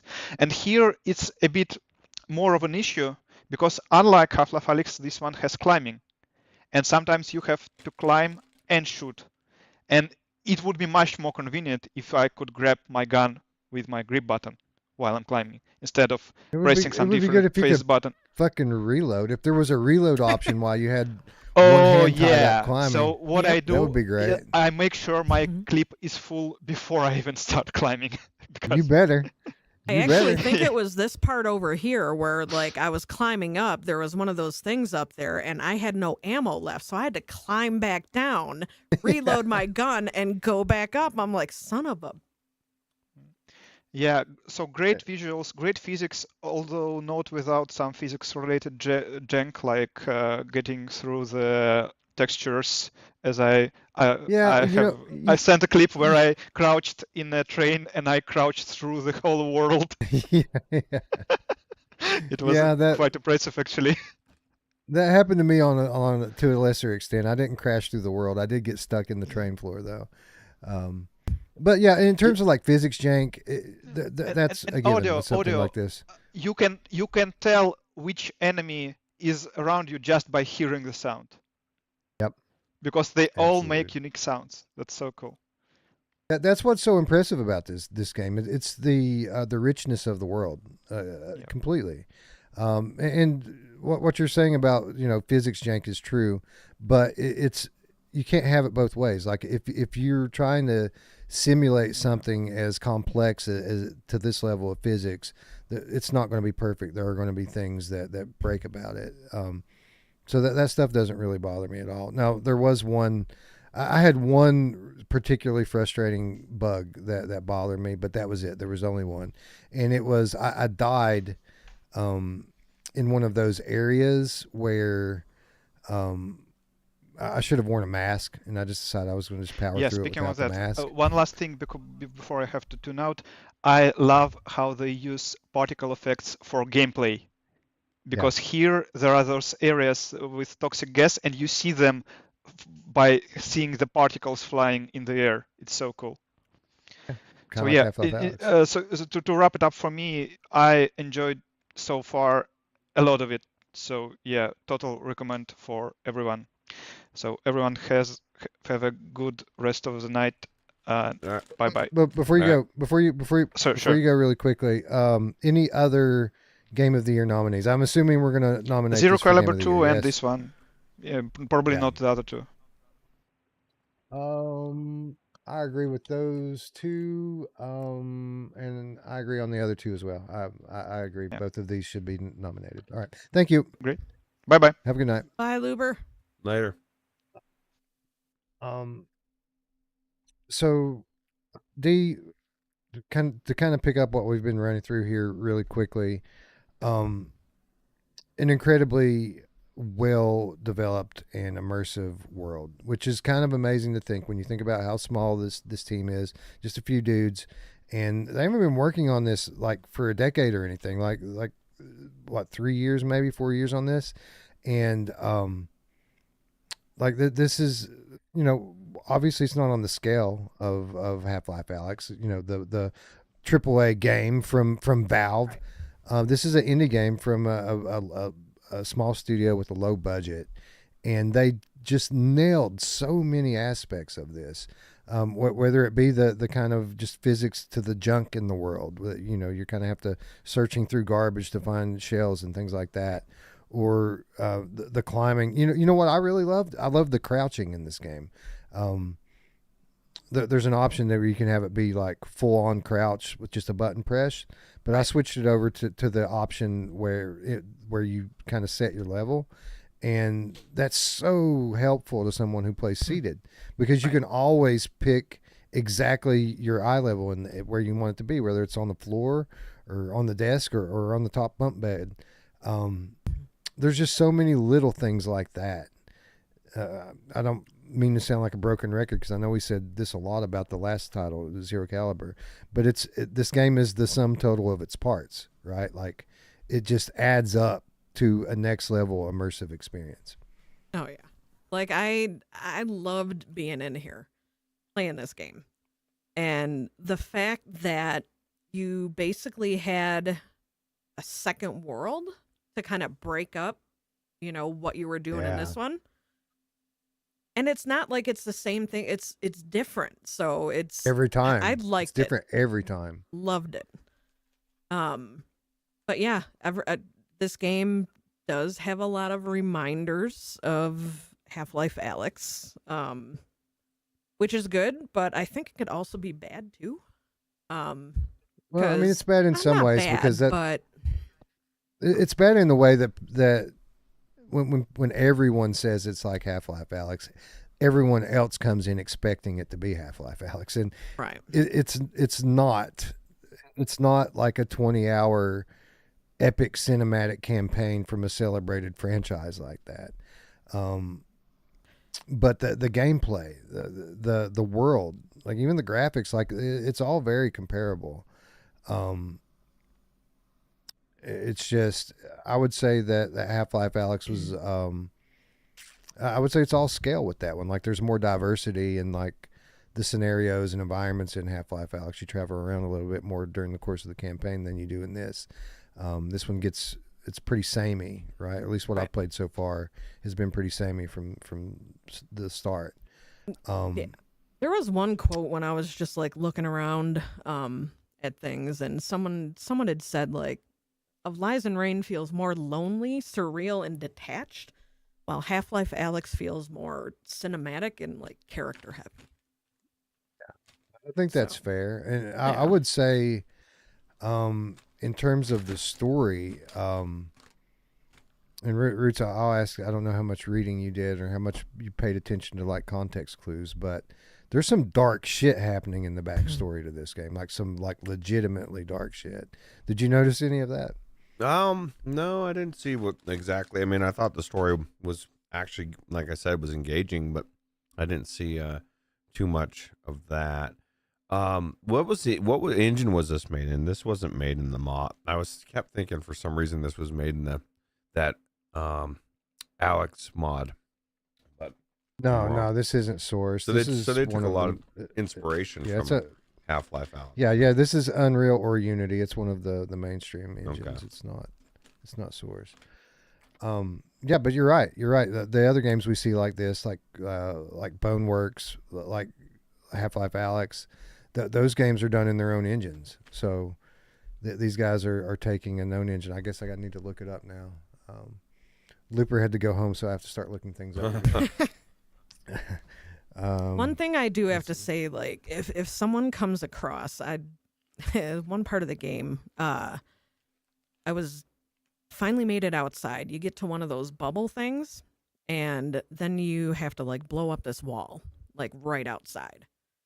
I don't know if it was a glitch or if those oxygen tanks were supposed to regenerate, but I got the clever idea to stack a whole wall full of them up by that wall, and it just made for a spectacular explosion. Yeah, So it will do if that. anybody gets Yep. to that part and sees that, do it. You won't regret it. Yeah, there's a couple of spots like that where they have these explosive tanks regenerate because you need it to progress, Right. and you can take advantage of that if you have time to mess around. Good times, man. Good times. At one point, I thought it was going to break because there was a little bit of stutter there. I'm like, oh shit, I broke it. No. But no, the world and the story here are quite dark. There's lots of little bits of lore lying around that you can read on tablets. Some of it even scribbled on walls. And basically, while these stories are telling, or these bits of information are telling the stories of very different people. There are different factions and different groups that these survivors could fall under. And they're all different from one another. There's a pretty common thread that you find through all of them, and it's basically the story of these people that are pushed to the brink of desperation just because the world has gone to such shit for them, and all they're trying to do is survive, and they're not succeeding at it. They're failing miserably. Oh, you Run away it sounds like me. 2025. Shit. Looper missed his bus, Wes. No, just kidding. He said Did he really? he said he barely made he just barely made it. So that's awesome, right? Yeah. Shout out Looper. Looper, I think. I was gonna say he's the one that's most that is as dedicated as I am. I think he might be more dedicated than I am. MVP. He's MVP. To getting. He is definitely the man. So yeah, really super impressed with this. I don't have a lot of negative to say, but there are some things. As I sit here, I guess probably not even halfway through it. I felt like I was. I've played it for like 5 or 6 hours now at this point. I haven't had much challenge yet. That was the one thing that really kind of I'm still waiting on this to get hard. If it doesn't, it'll be fine. Like I'm still enjoying the experience of working my way through this world and the story. I would like to have to struggle a little bit more. In terms of bugs, I've really only had one significant one, and it was, as I was saying, there are these areas in the game that are contaminated. You can't breathe in it. If you try, you'll end up dying. And I tried to power through one of those without using a mask, and I ended up dying. But I guess I must have, at the moment that I was dying, the game saved, like the auto saves kicked in. So anytime I would load my game to try to go on, it would just be darkness and me coughing until I died. And then it just loops. It loops of me dying, coughing over and over and over and over again. How do you know if you didn't just come back one more time, that would have been the time that it let you live? I waited for a while. He's like, yeah, I tried a couple times. Luckily, it was not an issue, because if you, instead of going to continue game, go to load game, they save all of them. All of these quick saves that go on in the background, like you have access to every fucking one of them, and they save a lot. Yeah, so it wasn't nothing. Like I stepped back 3 minutes before the part that I died, and picked right back up like it wasn't anything. Did you try to push through with no mask? No, I wore a mask. No, you wore a mask this time. Okay.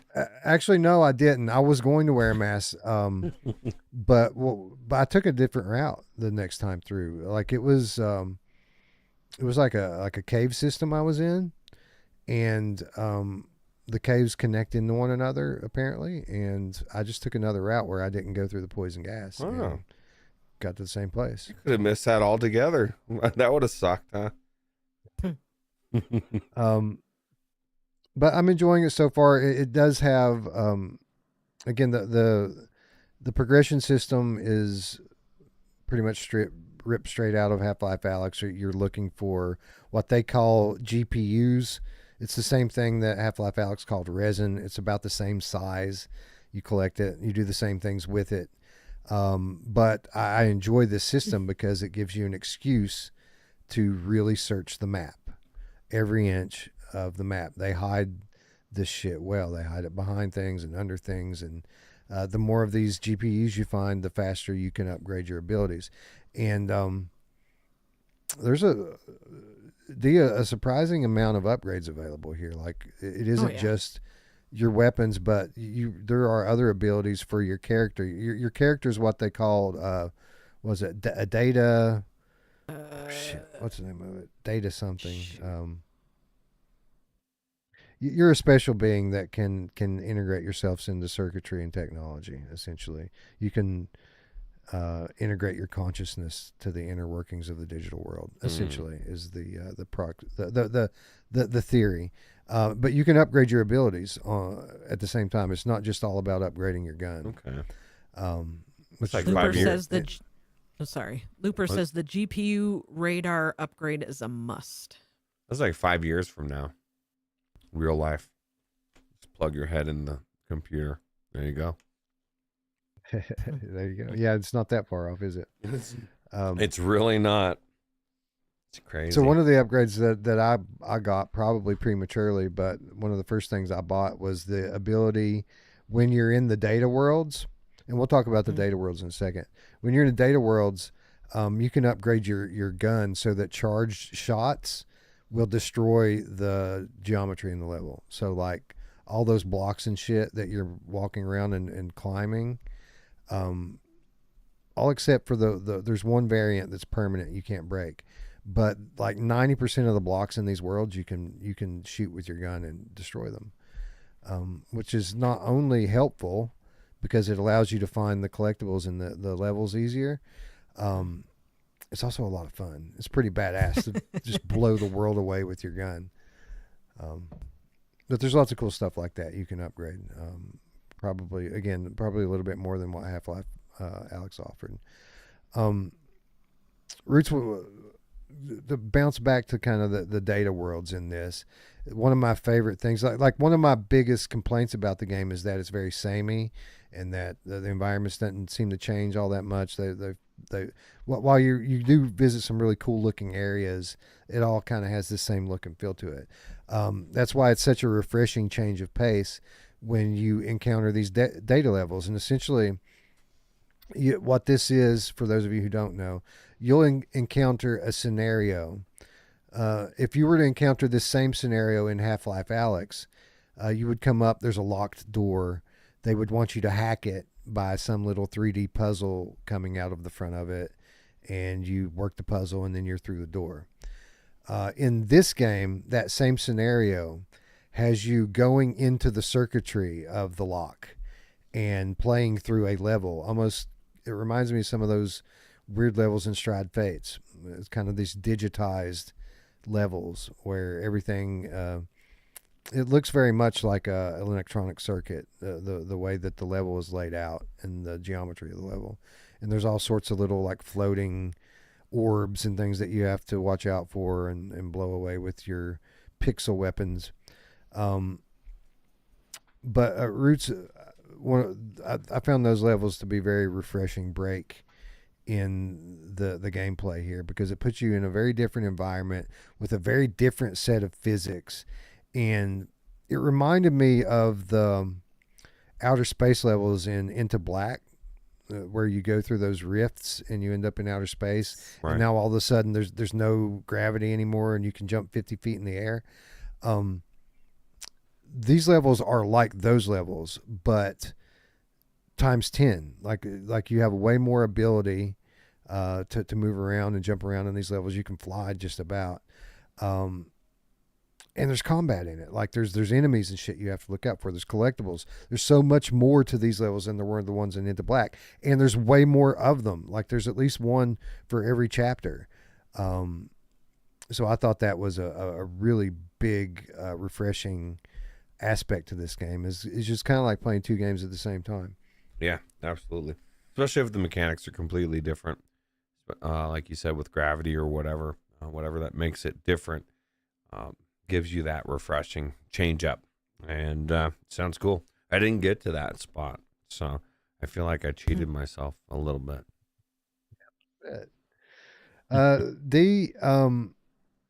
The first one, not that eventful. You kind of felt like you were playing through that tutorial level in Stride Fates. But again, there's one of these in just about every chapter, and every time you go in one, it's progress from the last one. There's a new enemy type, there's a new mechanic, there's something different about it, not only to kind of switch up the gameplay, but to make it significantly more challenging, especially if you're like me and you want to pick up all the collectibles. Oh yeah. That in terms of gameplay, these levels have been kind of the shining light in this game for me so far. Oh yeah. And we're in the same boat, playing games where we're like searching everywhere for everything. You know, I'm opening every drawer. I'm checking every corner. You know, gotta find it all. I'm Right. the guy fucking running by everything. I'm like, okay, where do I need to go? Oh shit, what did I miss? Like, I just need to get there. got to find all of the resources. I've got to read all of the story. So there's story. The way they tell the story is you find these little data drives, and when you pick them up, it's like picking up a tablet, and you read like a page of dialogue. It's all like Dear Diary type stuff, but it's told well enough that you can kind of make out what the circumstances are. And while it's all from people that are in different factions telling their side of it, you can see how the story kind of works together, and how kind of what happened to people when the event happened and the world went to shit. The different kind of factions that ended up forming after that, and some of them were collaborators to the evil, and then there were other die hard, stand up for your right, and and then there were others that just tried to stay out of it. And I think that was kind of the biggest kind of common thread for all of them, is like it doesn't really matter which faction that you were reading for. The people were all the same. Like it was just like, I don't really fall in too well with these people in terms of what they're thinking and as far as their ideology, but I have a roof over my head, and I'm safe, and like there's stuff to eat here, enough to keep us alive. So I guess I'm part of this group now, and that was a common thread for all of the groups. Only D, I don't know how many of these you read, but typically when you would read one story about how someone was safe with this group, the next one you would read was about the end of that group and how they all died. Yeah. Like, oh, this seems like it's gonna go well. Next letter you find, well, shit. Not so much. Not so Nope. much. I'm starting to get to a point now where I'm starting to see where I might fit into this story, and it's not a very comfortable position because I don't know if I'm the good guy. I don't know. For those of you who don't know, your character that you play in this game wakes up with amnesia, and you don't really understand anything about who you are or what you are, and all you have to go on are the cues that some girl is giving you through the radio that you have on you. She told me I'm a hero. Like You are, man. Yeah. Totally. That's what they tell them. That's what they always tell them. That's what they always tell them. Right. Yeah. So I don't know. I don't know that I'm the hero. I could be the hero, but I'm starting to get the feeling like I might not be the hero. So that's How long probably is this the game? most. 10 hours, Paul Brian. played through it, and yeah, Brian played hours? through it in 10 hours. It's probably going to take me about 15 or 20, honestly. Yeah, I think I'm at about 5. Right That's now. where I'm at. I'm about 5 hours in, and it's just now really starting to take off a little bit. Like the environment has switched dramatically. Like it has the same look, but it's a different scale. I'll Right. say, like everything's a lot bigger now. Like I like this one that you're in this clip right here. Love it. One of my favorites.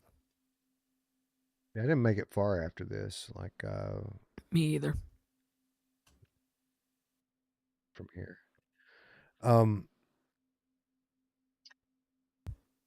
Yeah, I really don't know what else to say. I'm loving this game so far. I think it's remarkable that in the absence of the big AAA funded, I probably shouldn't call it AAA, but the big first party funded games that we're not getting anymore, that we have developers like this that are stepping up and providing the premium content that we want to have available in the VR catalog. We're still getting good games, and it's because developers like this are stepping up and providing them for us.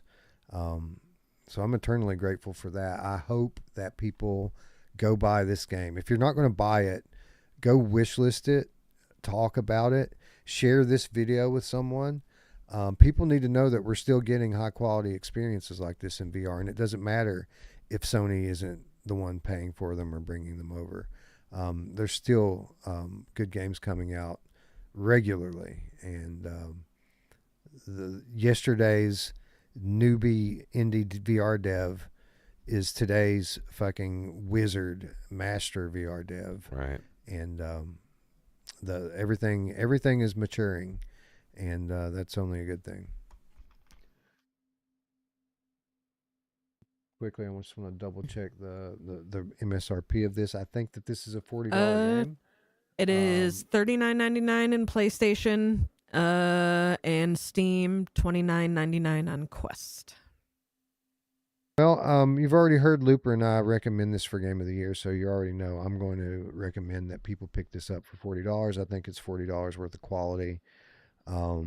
Assuming that it continues to progress like it has, by the time I roll credits on this, I'm sure I'm going to have my $40 worth. Ruuts, D, do either of you have an issue with what is that's a premium price tag for a VR game? Like, you don't see many games that cost more than $40. Are you guys in at $40 for this? Yeah, I Yeah. haven't played as far as you guys have, but I've played enough that I can't think of one thing that I would say was not of the level of a $40 game. So D, we've nominated other games for Game of the Year since Arc and Age. A lot of the times, I feel like when we're doing that, though, that we're giving a token nomination because they deserve to be talked about. But, you know, I know that it's not on that level. I'm not sure here. I think that by the time I roll credits on this, that we might have a legitimate competition for Arc and Age when it comes to Game of the Year. I don't know. I'm torn on that possibility, man. I just got to play it and figure it out. It's going to be hard to beat Arc and Age, though. It honestly is.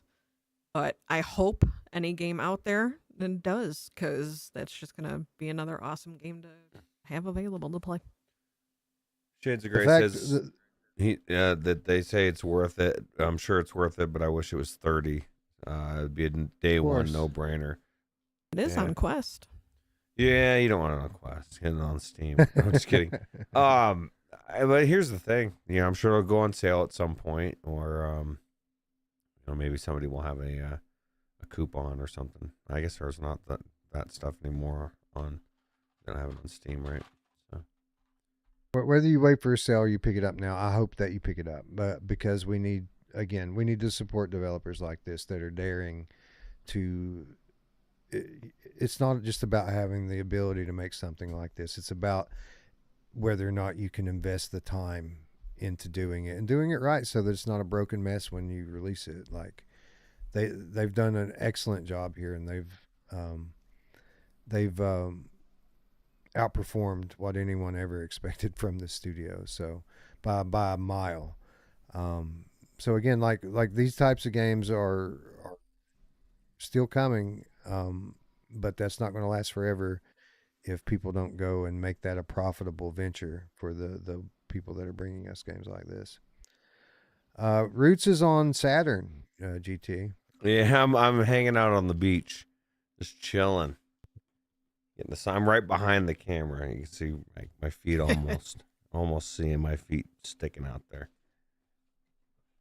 But, I mean, if you're going to have a game that's derivative, a lot of people say that this game is derivative of Half-Life Alyx, and you can point to probably 10 or 15 ways where that's very, very true.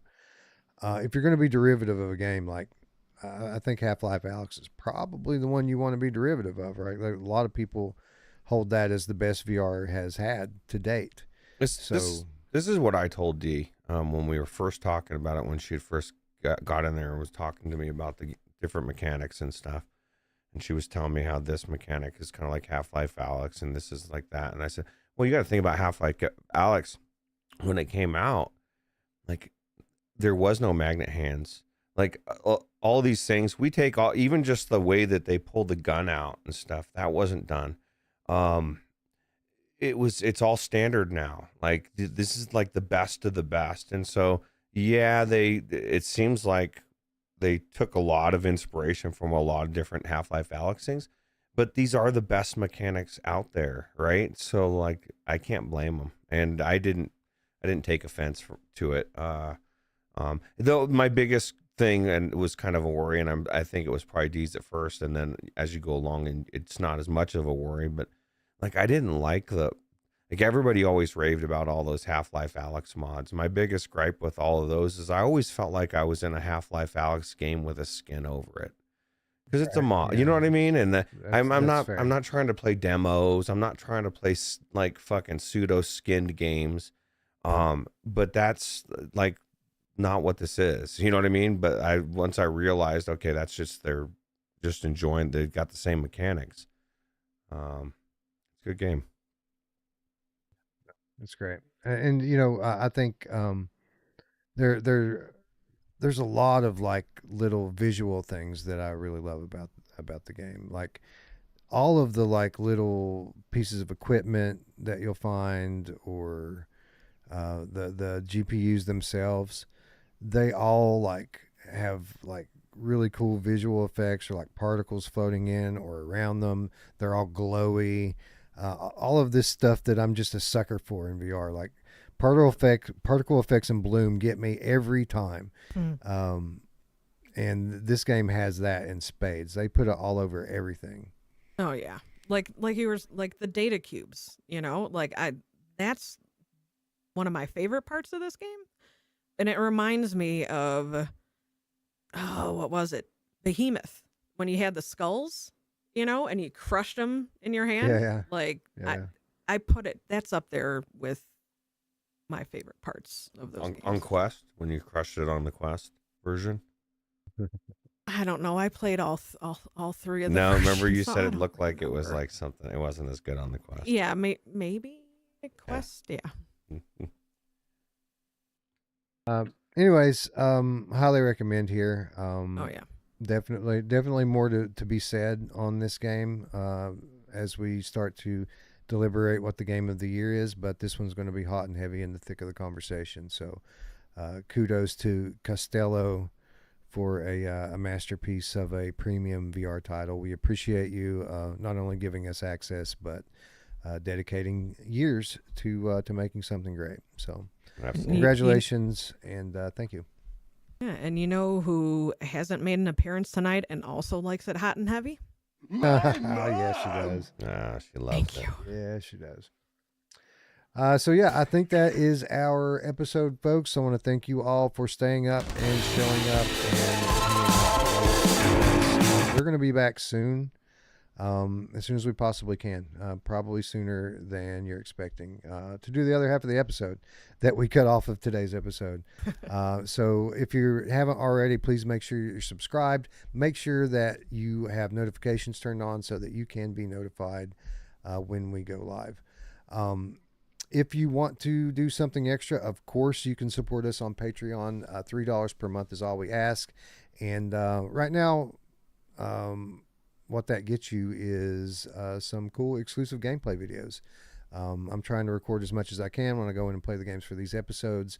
I also have some older ones from like over the course of the last year or two that I recorded intending to upload them, and I haven't done it yet. And I told people in the Patreon post yesterday, like if you guys still want those videos, like I've still got them, I can upload all of them. But we did 5 new ones for the Patreon last night, and we're going to continue to do that as we play through these games and give people some content for their support. You also get, in addition to that, you get your name in the ticker at the end of the show. The credits roll at the end, and thank all of our patrons by name. And then one of the coolest things you get for being a patron is you get an equal vote when it comes to choosing the winners of the end of the year awards in the 2025 show.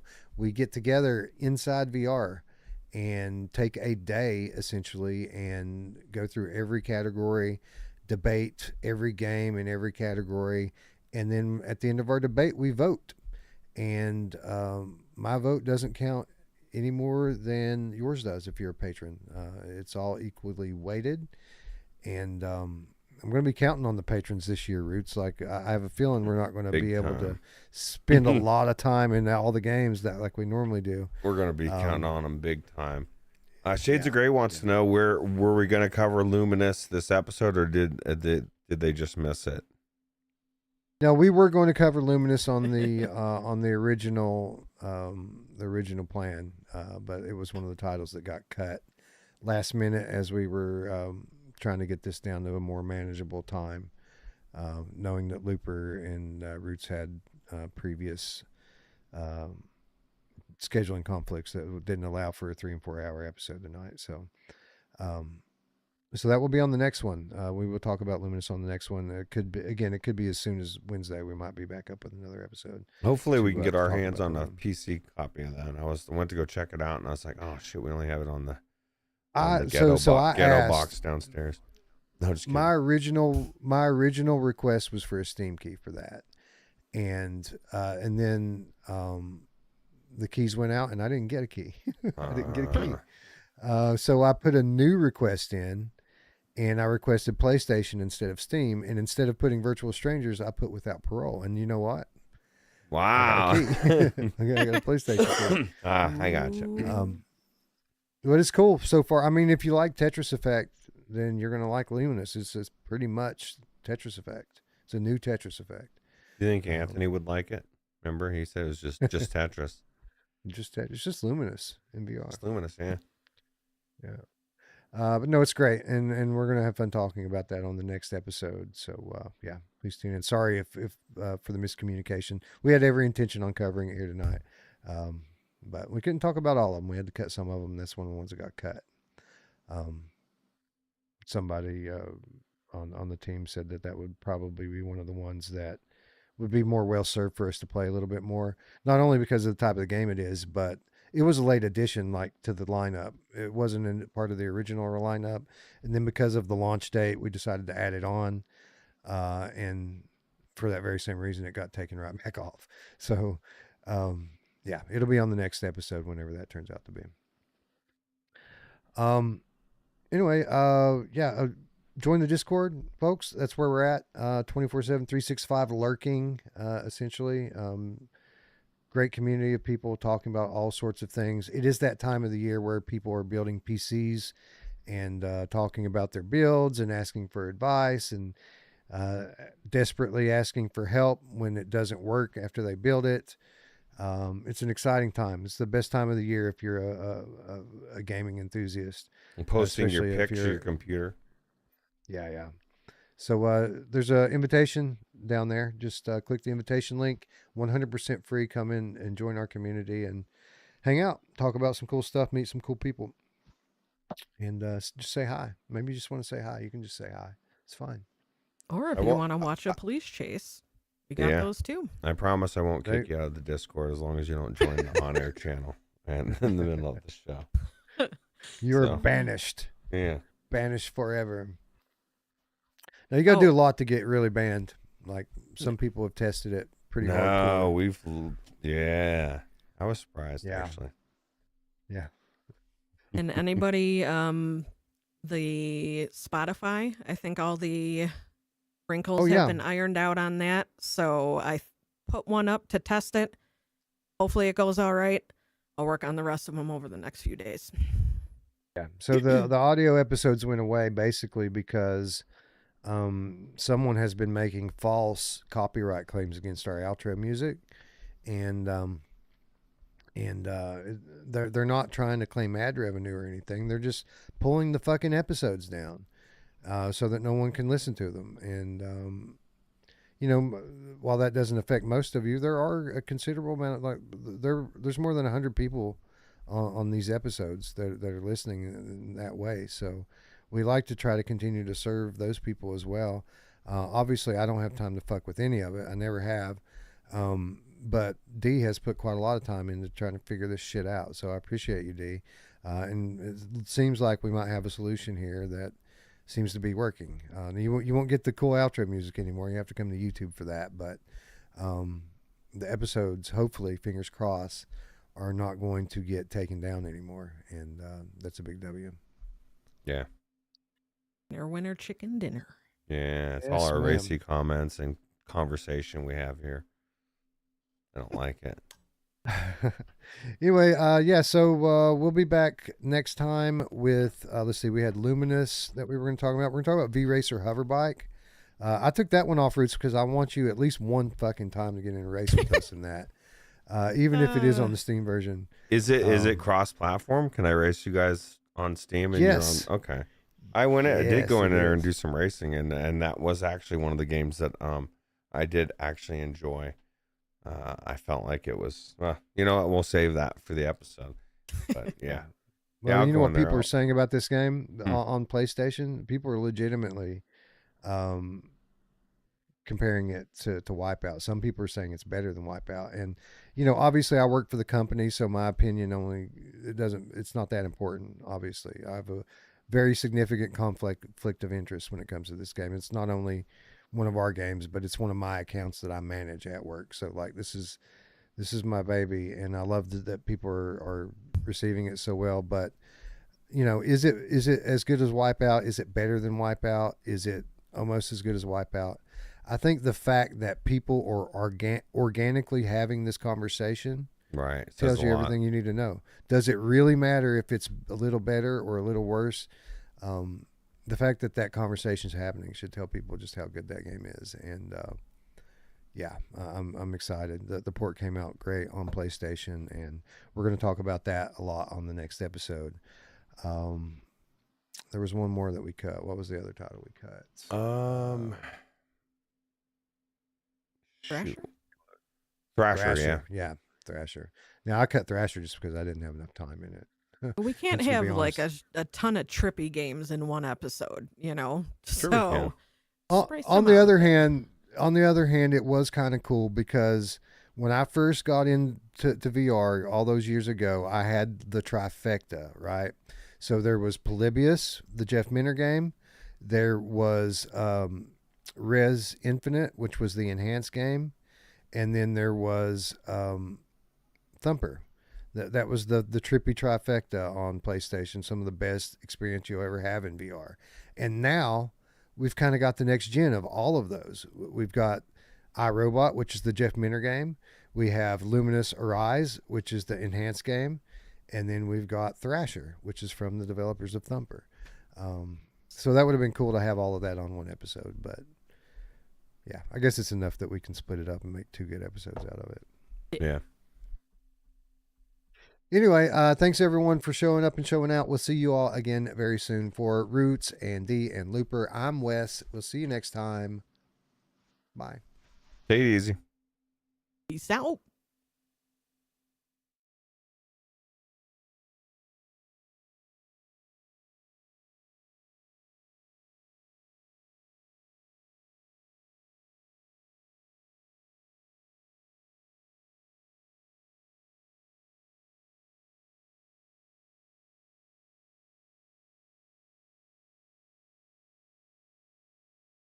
So, hey, I'm just gonna come back for a second and try to figure it out because I want to play it. Okay, all right.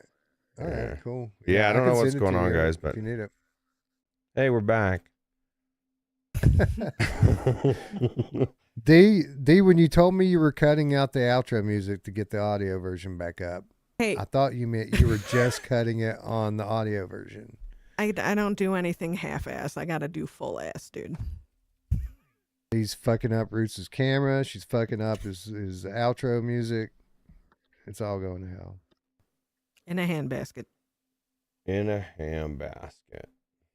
You say ham? But let me know, Roots, if you need me to throw you the link to that again. Should be able to. Yeah, send me the link.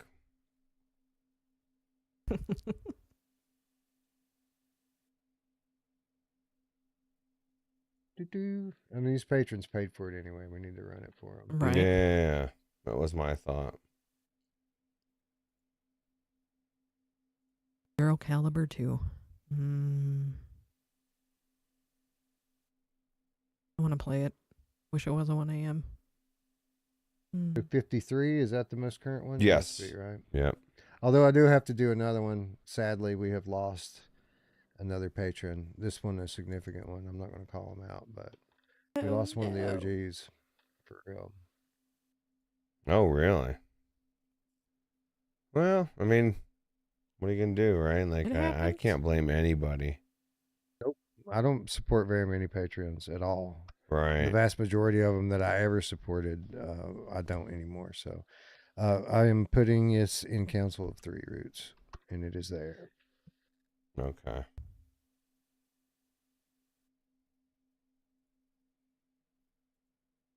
But no, I'm the same way. Like typically, the longest I've ever supported anyone on Patreon is until my payment method expired. I never go back and put a new one on. Yeah. The only one is I have supported Luke Ross for life. No, I'm just kidding.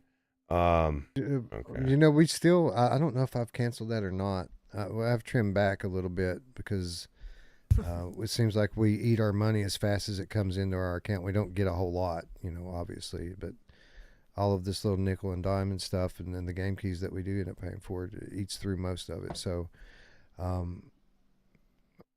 looking at ways that we can kind of cut that shit back. I don't know if I've cut Luke Ross off yet or not, but we might wait and just do like we used to do with Luke Ross, where we would pick it up periodically when something Whenever. really cool came and Came we out. want to check it out. Yeah, because I haven't used it for so long. I haven't done any mods for a long time. Okay, I got it. I think we're ready for real this time, guys. All right. Take 2 on the outro for Ruuts and D and Looper. I'm Wes. We'll see you next time, and goodbye. All right, take it easy. Bye.